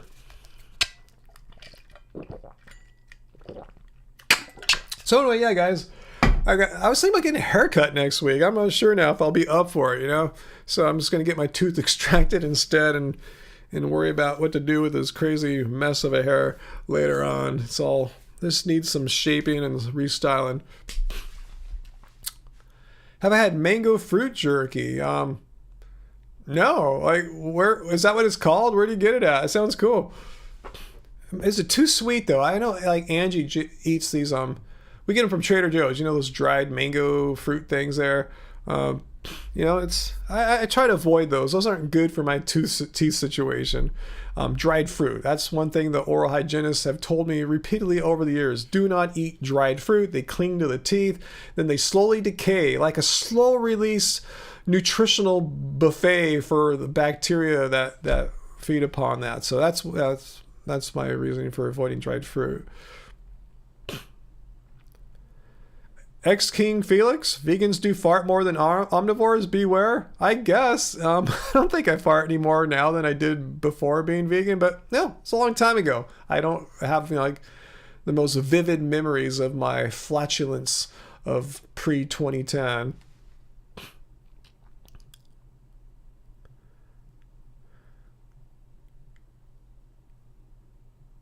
Vegans smell better.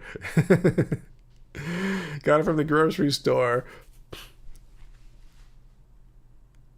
Yeah, I shouldn't do it, be vegan now. Yeah, if it's some kind of dried fruit thing. Yeah, I mean, that's one thing I religiously stay away from.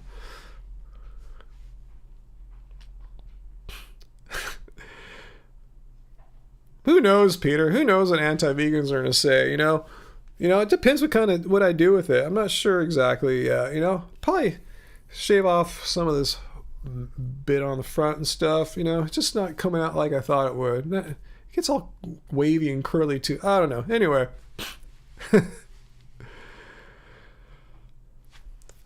I don't know why people why are so anti-vegans obsessed with like my physical appearance. They make videos about me going bald. They make videos about my eyebrows falling out. They make videos about me not being like strong enough. They make videos about my hair not being up to what they would want. You know, most of these guys don't have hair. They expect me to join them in the shaving the hair off club or something like that. It's just weird how anti-vegans are like, why me? I'm just like this small time channel here. Like, why do they give a crap what I do or look like? It's ridiculous.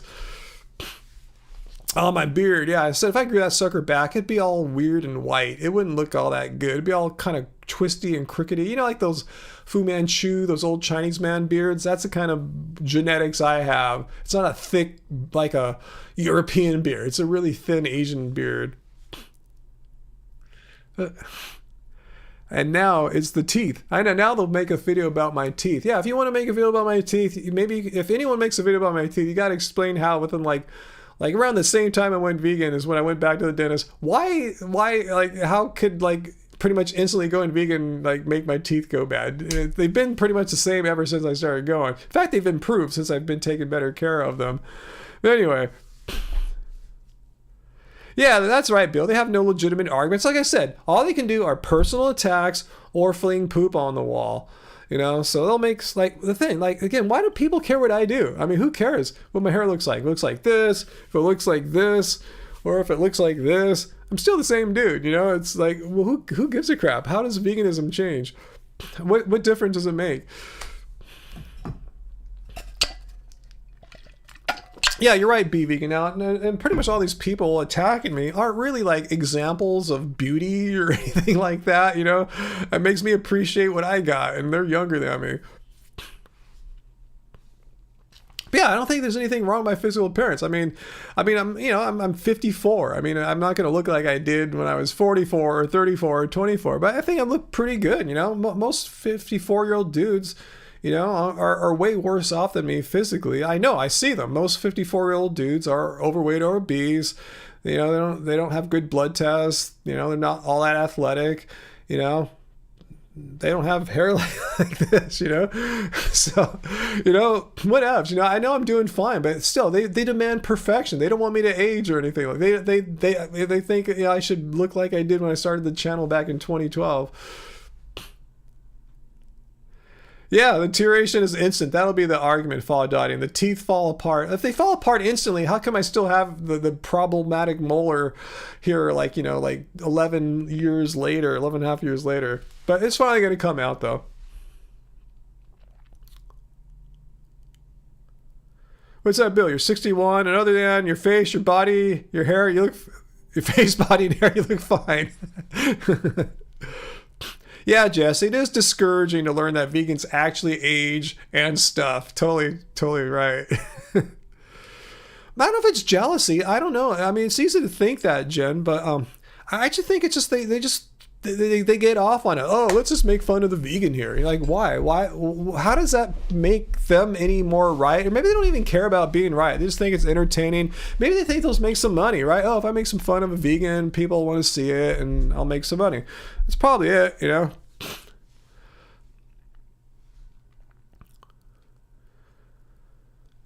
Yeah, be vegan now. Yeah, most guys my age aren't like, slam dunk training and doing plyometrics in the gym like I was today. The gym happens to be my gym in my garage, but yeah, doing plyometrics with weights, squat based plyometrics. Not your typical thing.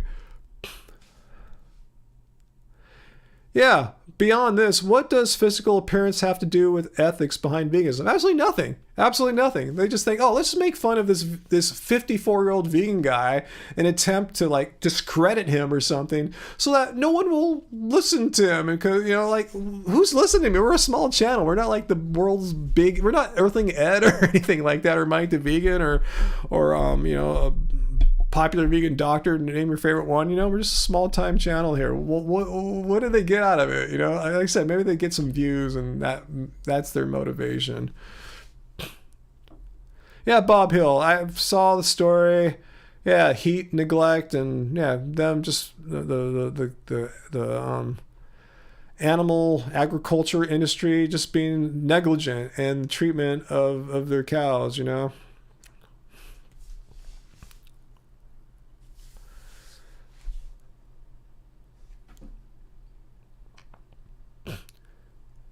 Oh, did I miss something here? Let me see.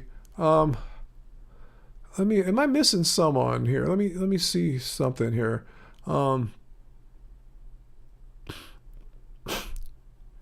Let's see. Meet Community God Vegan. I see you replying to a Bob Hill.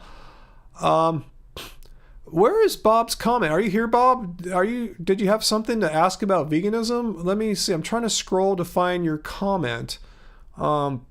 And I'm not finding it, probably because I'm vegan and I have permanent vegan brain fog, as many of these haters have said. Oh, here it is. Oh, here it is. I found Bob's comment. Awesome. So let's examine what Bob is saying here.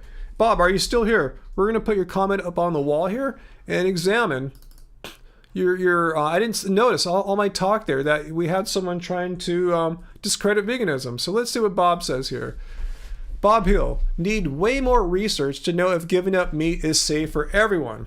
Well, what level of research do you need, Bob Hill? Is my answer or my question for you. Like, what degree, how much research do you need, Bob Hill?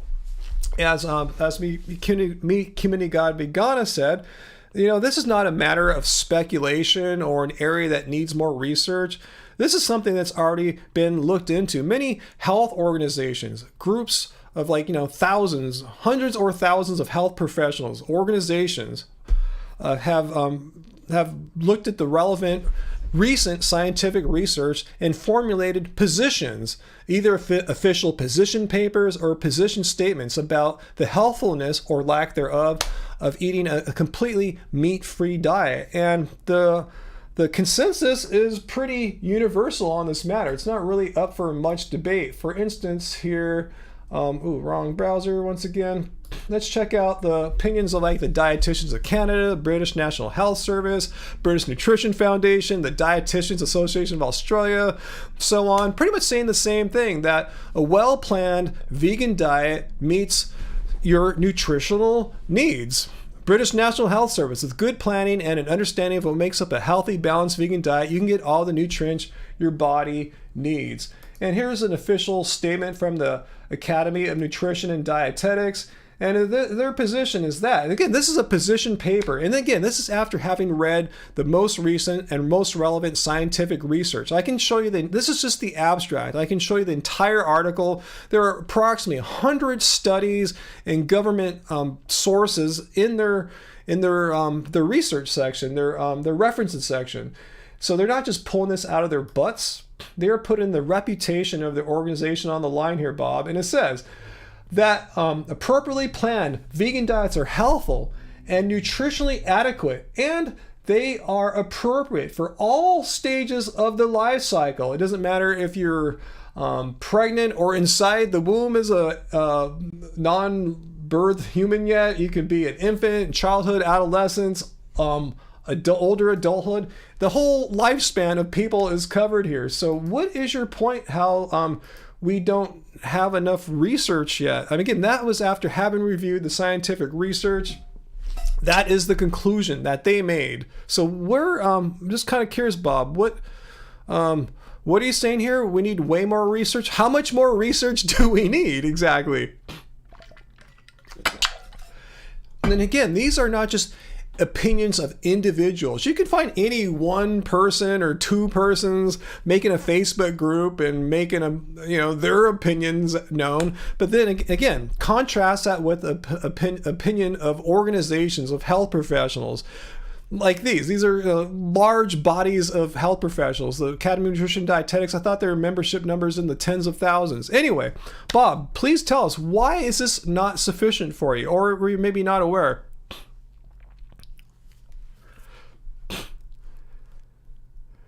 Oh, so Bob, you're kind of changing your argument now. Now you're going to like the people that made videos, like they, let's get this on here. I'm going to get it on here. All right, so here's what Bob's concern is, though. Not about the research now. First, it was the research that was the issue, but apparently the research is okay now, according to Bob. He says he gets worried when so many famous vegans say they needed meat to restore their health. Well, Bob, I've made dozens of videos responding to these. I'm not sure which vegans you're referring to, but I'm talking about ones who had presences on YouTube, like, say, Ravana, Raw Alignment, most recent ones like Earth Mama Medicine or whatever, bunch of others. I've reviewed, I've what's the word? Responded to well over a dozen of these famous YouTubers who said why I'm no longer vegan. And it's universal. Pretty much Tim Sheaf, they all have something in common. And that is that they weren't following what was recommended here, following a appropriately planned vegan diet. They were doing weird stuff, such as most of these people, pretty much all of them, were raw foodists for long periods of time. Can you tell me where in this position paper it says you should never eat cooked foods again? Don't eat any rice, beans, or potatoes. Just eat fruit. There are also some of them like Tim doing weird crap like drinking urine. Also, most of these people like Tim and Ravana and Raw Alignment were, and I forget all these other folks I respond to. Most of them not only were raw foodists, they were also fasters. They would not eat food for extended periods of time. They would just drink juice or water for weeks on end. Again, this is not what the Academy of Nutrition and Dietetics is saying as far as appropriately planned diets. So yeah, these people wrecked their health not on a vegan diet. They wrecked their health doing weird, trendy, non-scientifically supported, extreme, restrictive diets. And no surprise, they wrecked their health. Then they had the stupidity to blame veganism. And again, nowhere in veganism does it say you have to stop eating cooked food, that you have to drink urine or turpentine or go on water fast or juice fast and eat a restrictive diet of only raw fruit or whatever. That's why that happened to those people, Bob. It's not because of veganism that wrecked their health. It's because of their extreme dietary choices that they, for whatever reasons, wanted to do. So they look skinny or whatever. That's what wrecked their health, Bob.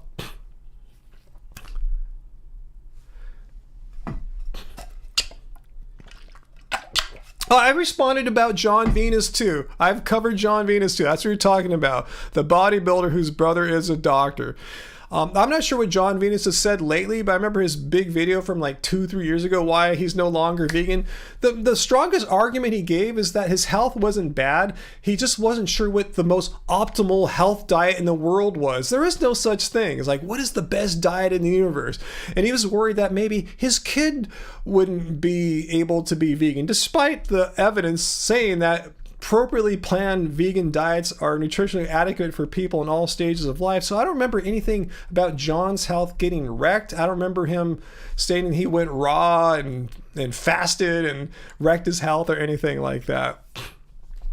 So anyway, good point. Yeah, you raise a point. Yeah, there are some famous vegans who said they wrecked their health on a vegan diet, but it wasn't. Yeah, it was technically vegan, but it was a stupid vegan diet. It was a ridiculous and irresponsible vegan diet.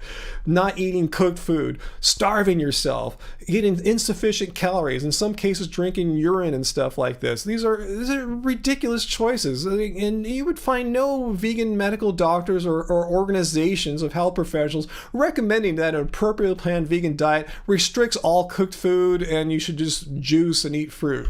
So again, these are people that made bad decisions and threw veganism under the bus rather than taking personal responsibility for their poor choices, which led to poor health outcomes. It wasn't veganism that wrecked their health, it was their stupid choices.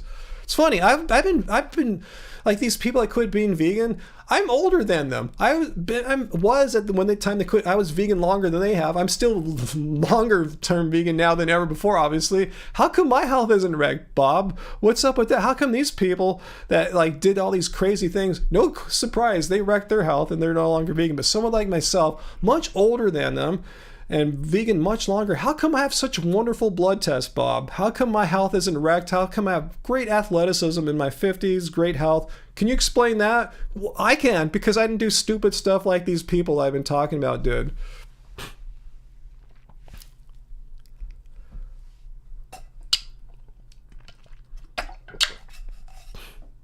Yeah, Carl Bellum. Yeah, I agree with you. The world would only benefit from additional research. Yes, absolutely. But I think there's already super strong evidence that a well-planned vegan diet is healthy. Yes, of course there's super strong evidence, or else you wouldn't have something like this. You know, you wouldn't have a position statement like this. You wouldn't have position statements like, again, like this from health organizations worldwide. You know, I don't see any of them saying here, oh, but a vegan diet will wreck your health and you'll it doesn't say that, because they're talking about the well-planned, appropriately planned diets. And that's the key there.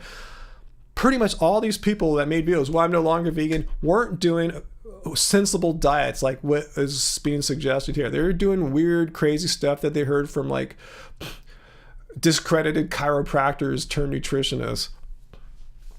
Yeah, is Leo Venus still vegan? I have no idea. And Samuel raises a good point. Veganism is not a diet. You have to eat food as a vegan, but let's show Bob what veganism is. It's a philosophy, and here's the philosophy precisely. It's a way of living which seeks to avoid, as far as possible and practicable, all forms of cruelty and exploitation to animals. So that's our moral stance. We find it morally wrong to harm animals. Yet we still need to eat something. So we need to we want to know, is eating a vegan diet, a diet void of all animal products, going to wreck our health? Because we want to eat a diet that's in accordance with our morality, and the only way to do that is to avoid animal products. So we want to know, we're responsible, we don't want to wreck our health, and the answer is a resounding no, it's not going to wreck your health. People much smarter than myself, health professionals, have looked into this and have concluded, if as long as you're not doing something ridiculous, you're going to be fine. And my personal experience is reflective of that. My blood tests, which I've been so open to share with you guys here for the past like 10 years, indicate I'm fine. I haven't gotten sicker and sicker the longer I've been vegan. Nothing of the sort, Bob. Is that his name? Let's see. Yeah, it was Bob. So yeah, veganism, not a diet, but we have to eat something.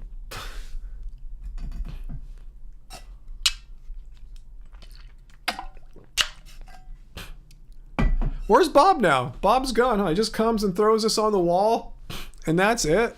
Have I missed Bob? Did he say anything while I was there?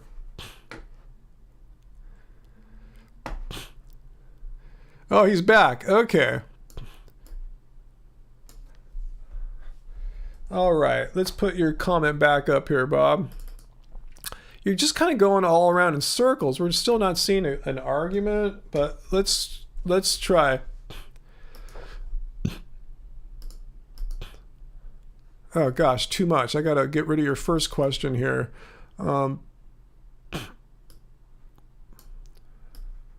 Okay, I'll get rid of your second question so I can make room here. Is the best way to deal with any doubt is to make sure people can still have access to eating meat if need be. A ban being wait, what are you talking about? Who's banning meat? I mean, if a vegan wants to not be vegan anymore, there's no ban. I mean, no one is blocking access to eating meat. If someone decides one day, hey, I no longer believe it's wrong to harm animals. Now I think it's totally cool to harm animals. I don't know how that happens, but if they ever flip a switch like that, there's no ban. What are you talking about there? And any doubt? What do you mean doubt? I mean, how is there? What do you mean doubt? I mean,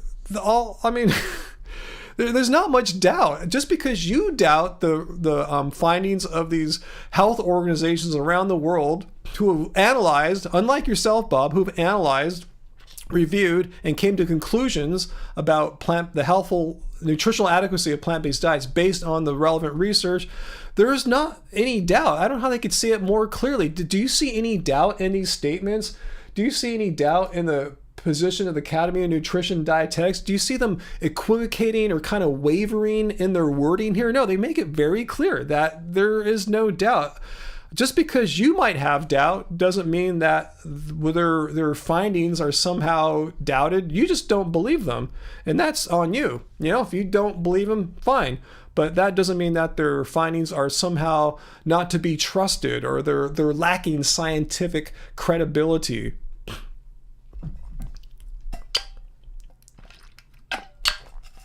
So I know what you're talking about, this ban of meat. Please inform me, Bob. Maybe I'm doing it wrong. Is there a way for me to ban meat? Let me know. What do you know that I don't know, Bob? What is this meat ban that you seem to be so concerned about? Inform me as a vegan what this meat ban is, because I am totally not aware of it. Apparently Bob knows something that we're not clued in on here. So please educate me, Bob, about this meat ban. A ban being extremely dangerous. Please tell me what this meat ban is you're talking about.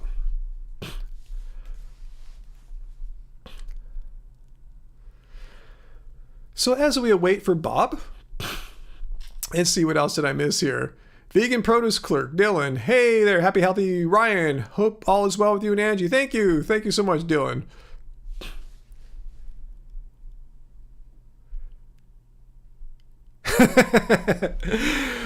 Oh, me community guy vegana. Ryan and Earthing Ed refute arguments differently. I saw that. Ryan makes you feel a bit humiliated. Well, Ed's more polite. Yeah, he's a British gentleman. I tip my hat to Ed. He does a good job with that.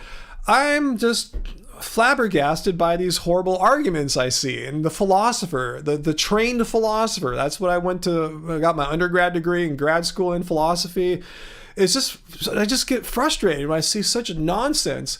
Just the lack of any rationality, any argument that makes any sense consistently coming from these anti-vegans. So yeah, I guess I express it a little bit differently. Ryan makes you feel inadequate, lol. I do. I show not them. I show the inadequacies of what they are saying. Again, I'm not attacking the person. I don't do personal attacks. I'm addressing the inadequacies of their logic, their lack of logic, their lack of reasoning. Ed makes you feel like he's complimented you. And Bob is in trouble from Streamlabs for using foul language. I'm not sure what Bob said. If you want to say it again, Bob, but not use any language that seems like it could get flagged or anything like that, that would be very much appreciated. Oops, 1 second here, guys. All right, cool. Here we go.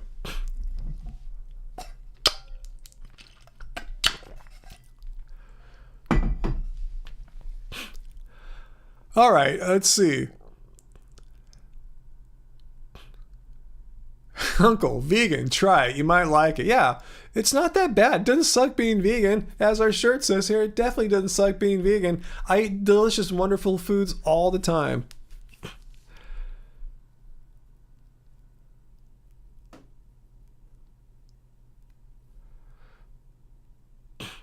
All right, so I guess Bob is not coming back. Maybe we'll just let me know if Bob appears back, and we'll move on to other stuff. I saw someone ask about Raw Till 4. I'm not promoting it or anything like that, but I kind of eat that way, sort of, meaning that my first real meal is a smoothie, like 49 out of 50 days of in a row, like I'm having a smoothie as my first meal. So I'm kind of Raw Till 4 in that sense, but I don't think there's any magic about Raw Till 4, just kind of how I eat. Bob, I don't know what that means. Can't find Brenda David. I don't know how that relates to anything you just said here or anything like that. I'm just asked you, what's this meat ban? Your last statement seemed to be completely reliant on this concept of a ban on meat. What are you talking about? Is there some legislation somewhere? Is like Earthling Ed arguing for this in his new book or something? Let me know what you're talking about.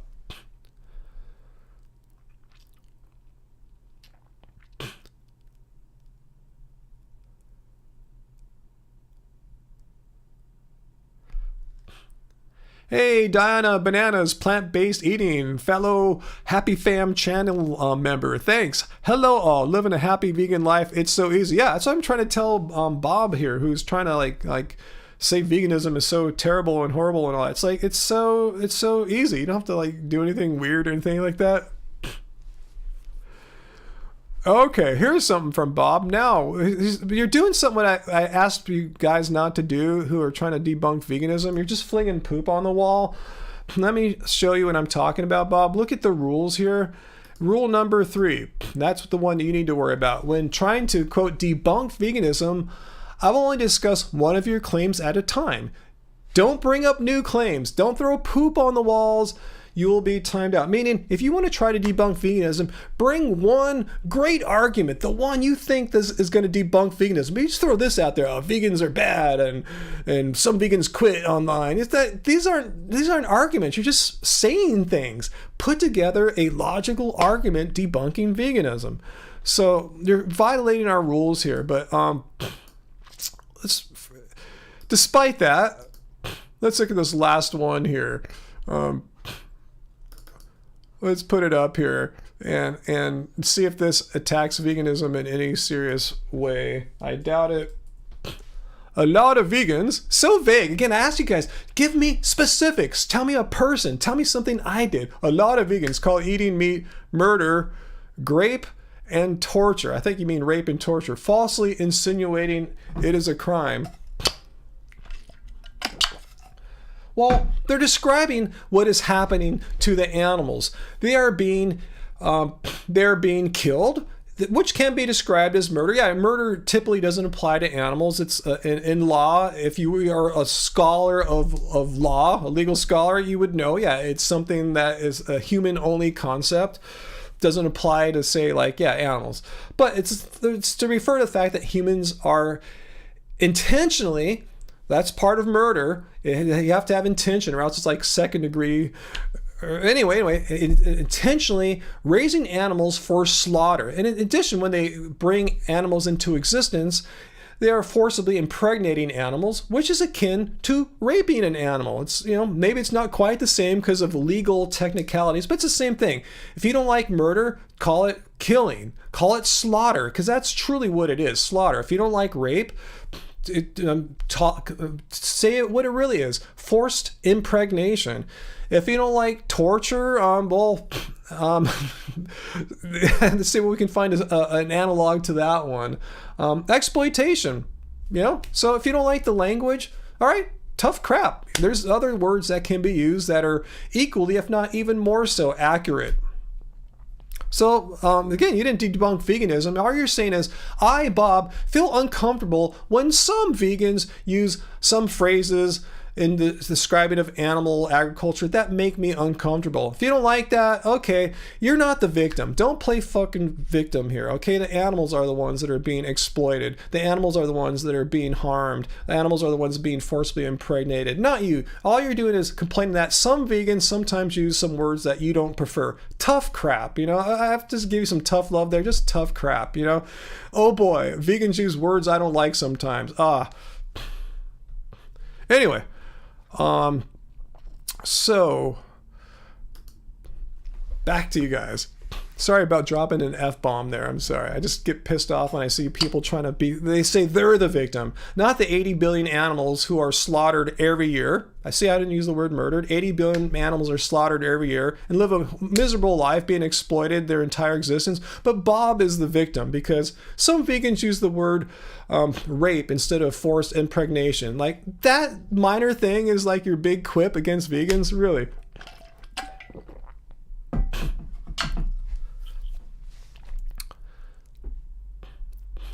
So thanks for playing, Bob. All you did was come and throw poop on the walls, and once again proved that it's pretty much impossible for anti-vegans to come here and present some kind of something vaguely resembling a logical argument, something that has like a conclusion supported by a premise or two.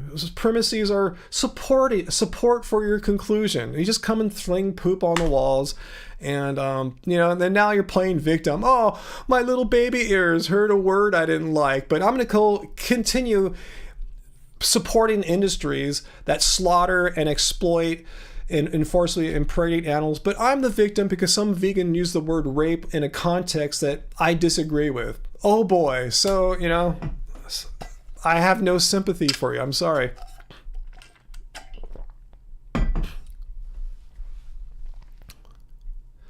So, Ryan said the F word. I'm telling. Yeah, it's pretty rare that someone bugs me enough so I drop an F-bomb there. So, anyway.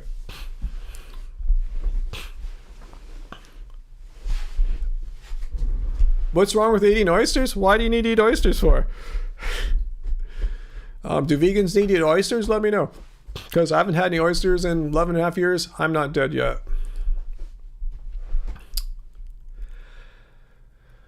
All right, so where are we at?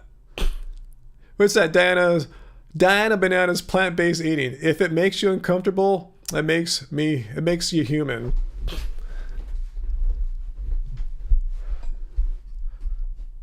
Samuel says that you would use murder, not use it implies human superiority. Yeah, there's several ways to look at it, Samuel.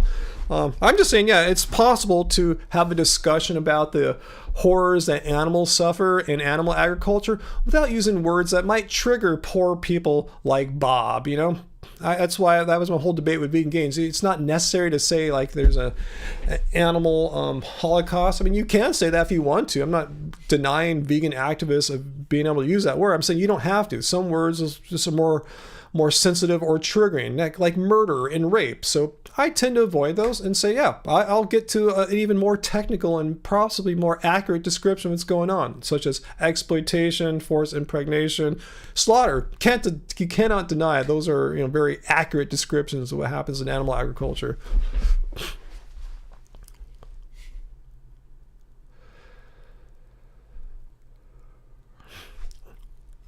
Do drag queens eat meat? Is this like a chat bot? Like, what does this have to do with anything?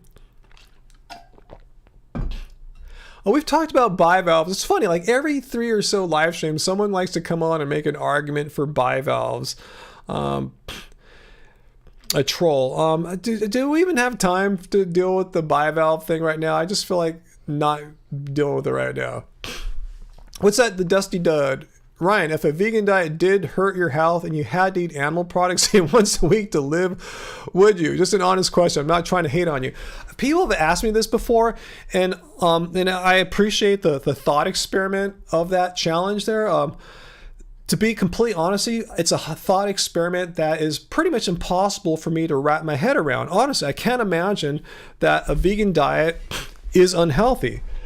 And to the point where it must be supplemented with some kind of animal product once in a while. My question is, well, whatever would be lacking in this thought experiment, whatever hypothetically would be missing from a vegan diet, why would it not be possible to supplement with it? There's no magic thing in animals that exists only in the animal world as far as I know. I mean, what if you need B12, you take a B12 supplement. If you need some heme iron, you can eat Impossible burgers or whatever. I'm saying, what would be the impossible thing to get? That's what I want to know. I can't wrap my head around that question.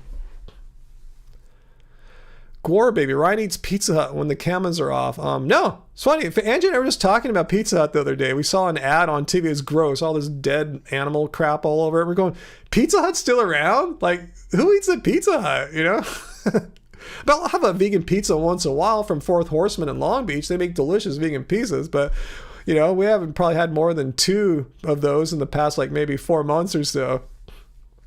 2 in the past 3 months, maybe.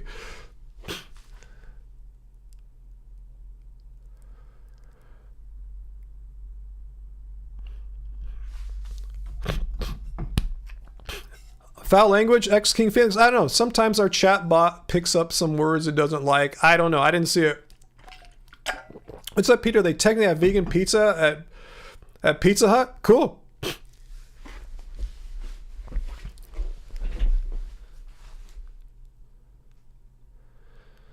Yeah, I think Gore Baby's a troll too. That's why I don't feel particularly inspired to indulge his or her questions much more here. Let's see. What have I missed here in all of that?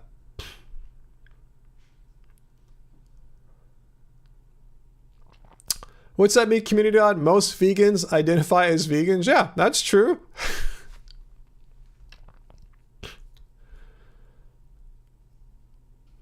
Yeah, some don't. Some don't like to have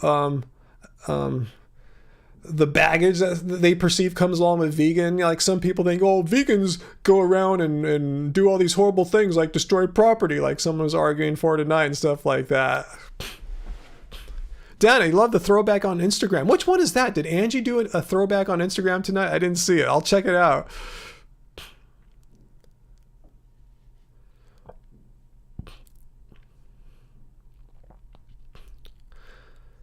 Let's see, VLAM. People in Hong Kong love their buffets, especially the oysters. I've heard quite a few. I could never be vegan because of oysters argument. Like, oysters aren't that great from what I remember. It's like, you know, I don't remember like back when I was leaving the world of non-vegan and crossing over veganism, but oh man, those oysters. And I'm Chinese, you know, I've been to many Chinese buffets too. That's a weird argument. I could never go vegan because of oysters.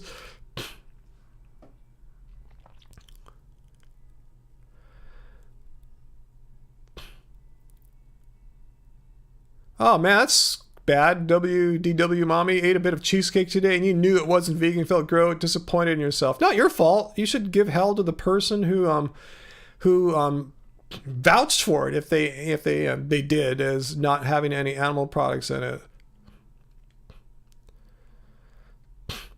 No, I haven't done any LSD since I've been vegan. I've had mushrooms once or twice since vegan. I don't know if there's any morality as far as taking one over the other. I think there's safety issues. I wouldn't trust. I don't trust things where you need some chemist to whip it up in some like bedroom laboratory, and who knows how clean the environment is and how safe they're being in producing things like LSD. But yeah, mushrooms, they grow like they're plants, you know, they're fungi, you know, it's not dependent on like weird chemistry processes and products and weird nasty things like, you know, solvents and things like that. So personally, I would, if I were to do something like that, again, it'd be mushrooms. And it's much easier to know what you're taking as far as a dose of mushrooms goes versus LSD. You don't know if you're getting like, you know, like it's so small. You measure it in micrograms, not milligrams. So you know if you're getting like 100 micrograms or 500. There's a huge difference as far as what you affect. So that's my opinion on that. But as far as morality goes, you know, I don't think there's a moral issue with that at all. One versus the other being morally superior or inferior. Uncle, you saw our video from yesterday, Angie's video at Disneyland and the electric light parade. Yeah, that thing's awesome. I wish I was on mushrooms for that. Very good spot on the route. Yeah, we did that a couple weeks ago. We went like a Wednesday or Thursday night. Just at night. We got there just in time like to see the first parade at like 8 or 9 o'clock, then stayed till 10:45 to see the last parade. And that's when we got the front row seat, and it was just mind-blowing seeing that parade up close.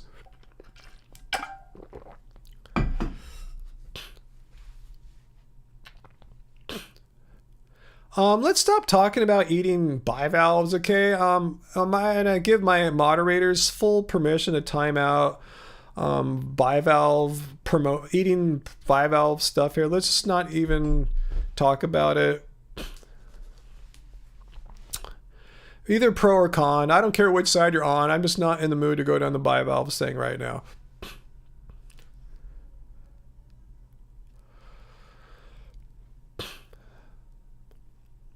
Yeah, good point though. Not to do what I just said I wasn't going to do, but yeah, AJ Vintage brings to our troll. How do you know clams don't feel pain? Are you a clam?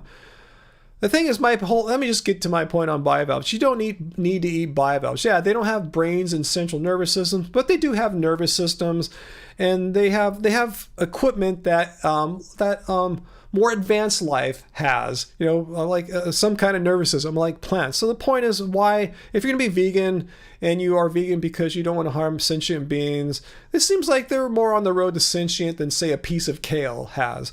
And the bottom line is, you don't need to eat bivalves. That's my biggest bottom line. There's nothing like, not every human in all of history, not to use any appeal to nature fallacies, lived near bodies of water that contained clams, which are, salt water pretty much, Not most people live by oceans.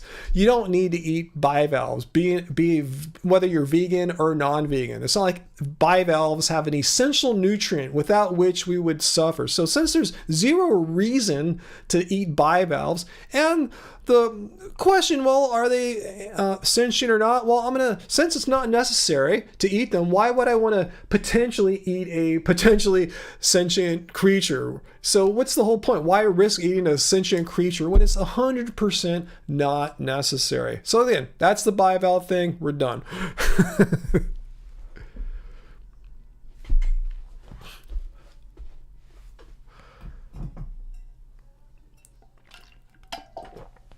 Yeah, good point, Mytholine. Imagine a higher alien species landing on Earth saying, hey, we're smarter than these human guys compared to us. Like, we have, the alien species have infinite wisdom. They're able to traverse the vast interstellar space distances, and we can't do that. So these humans must seem like bivalves in comparison. So does that give a superior intelligent creature the moral right to consume humans? Because to them, we're like bivalves as far as the difference in sentience and intelligence may go, right?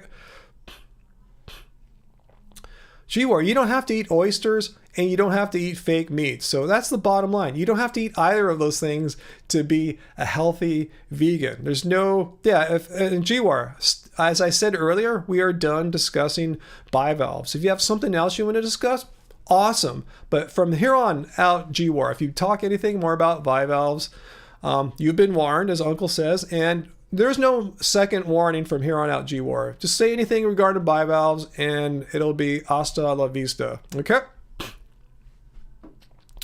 But again, if you're welcome to hang out and talk about other things, but we're done with bivalves.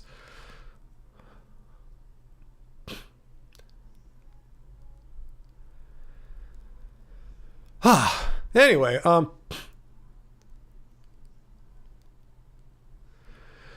right. Looks like we're done. Looks like we're done with that whole bivalve thing. Awesome.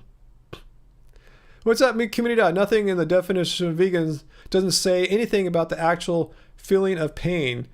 Exploitation is exploitation. Yeah, good point. I mean, exploitation of a sentient being. That's what's going on. And I'm not sure if bivalves are sentient, so I'm going to err on the side of caution. And again, for the very fact that we don't need to eat them. So maybe it would be a good idea just to let bivalves be. Let them live in their ecosystems, performing whatever they do in their niches, and let them clean the oceans or whatever they do and not harm them. They don't say that in Mexico. I don't know why I said that right then, to be honest with you. Yeah. And yeah, I remember the many times I stayed in Mexico, I don't remember anyone ever saying hasta la vista to me. Yeah, I know who a G-War is. I know it's that band from my era. Okay, so yeah, cool. We're done with bivalves. Awesome. Yeah, I'm not a big fan of Impossible Burgers either. What's that, Twisted Yoga Girl? You wonder if I noticed this or not, but have you noticed less insects this year versus other years? Well, we have a very bug-friendly yard. We have lots of pollinating plants out there. It seems the same as far as I can tell. Down on the ground, as far as the ants go, seems kind of the same. Haven't noticed any difference yet this year, but I haven't really been noticing. I haven't been paying attention, so I will keep my eyes. I'll keep that in mind when I'm out in the yard observing. Bill, you want there to be slap vision, so you can just slap trolls through the computer screen. Yeah, I know the feeling, huh?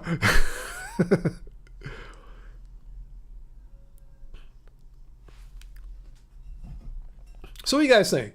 2 hours, 38 minutes. This is a good time to end tonight's live stream. What do you guys think? I'll take your opinions down there.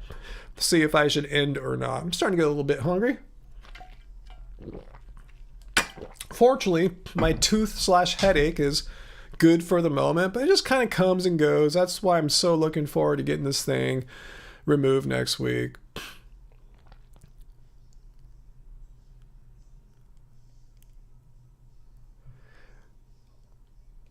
Yeah, trans or panspermia, how like maybe the building blocks of life like DNA are it's so improbable to arise in the time frame that Earth's been around. It must have come from somewhere else. Hey, they're interesting theories for sure. What about my pizza? I don't know. I don't think we're having any pizza tonight. When we do get pizza now, we get it earlier. It's a little harder for some of us to digest pizza late at night, all the tomatoes. So we try to, if we have a big tomatoey filled meal, do it a little earlier in the day. You have to work in the morning. All right, yeah, we'll end this soon, I guess, huh? Thanks, Twisted Yoga Girl. I'm sure I'll feel much better early next week when I get this problematic tooth finally gone and heal up. I should be fine by Friday, I imagine. Yeah, Alan, let bivalves be bivalves, huh? Just let bivalves do bivalve things in the water, in the ocean, and why eat them when it's completely unnecessary? Dusty Dud, I'm Buddhist, but I don't practice per se. I don't have rituals or visit any place of worship on a regular basis. The way I see it, it's kind of the residue of what's left in my brain. It has informed how I see the world and think, kind of like philosophy. There's guys like Ask Yourself and Dr. Avi, they're all stoked. They just discovered philosophy in the past several years and they're reading it all the time, and good for them. Not knocking it at all. That's wonderful. It's amazing.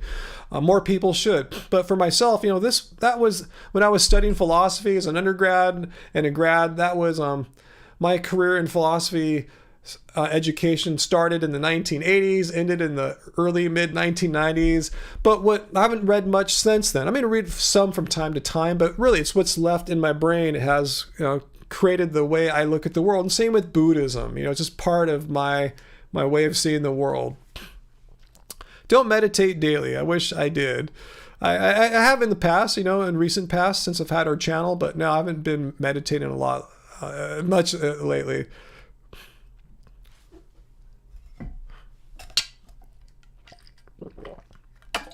Even saw someone get cussed out. I didn't cuss them out. I just dropped an F-bomb because I was just I couldn't believe they were trying to be the victim. Like, oh my God, some vegans use words like rape and torture, and it hurts my little baby ears to hear that as I eat my burgers. It's like, oh, come on. You're not the victim in any of this. That's just ridiculous.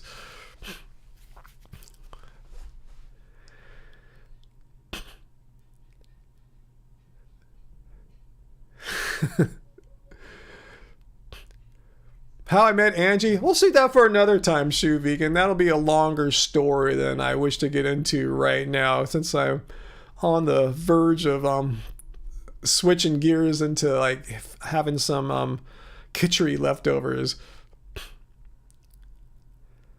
Let's see. Yeah, I guess a good time to split, huh?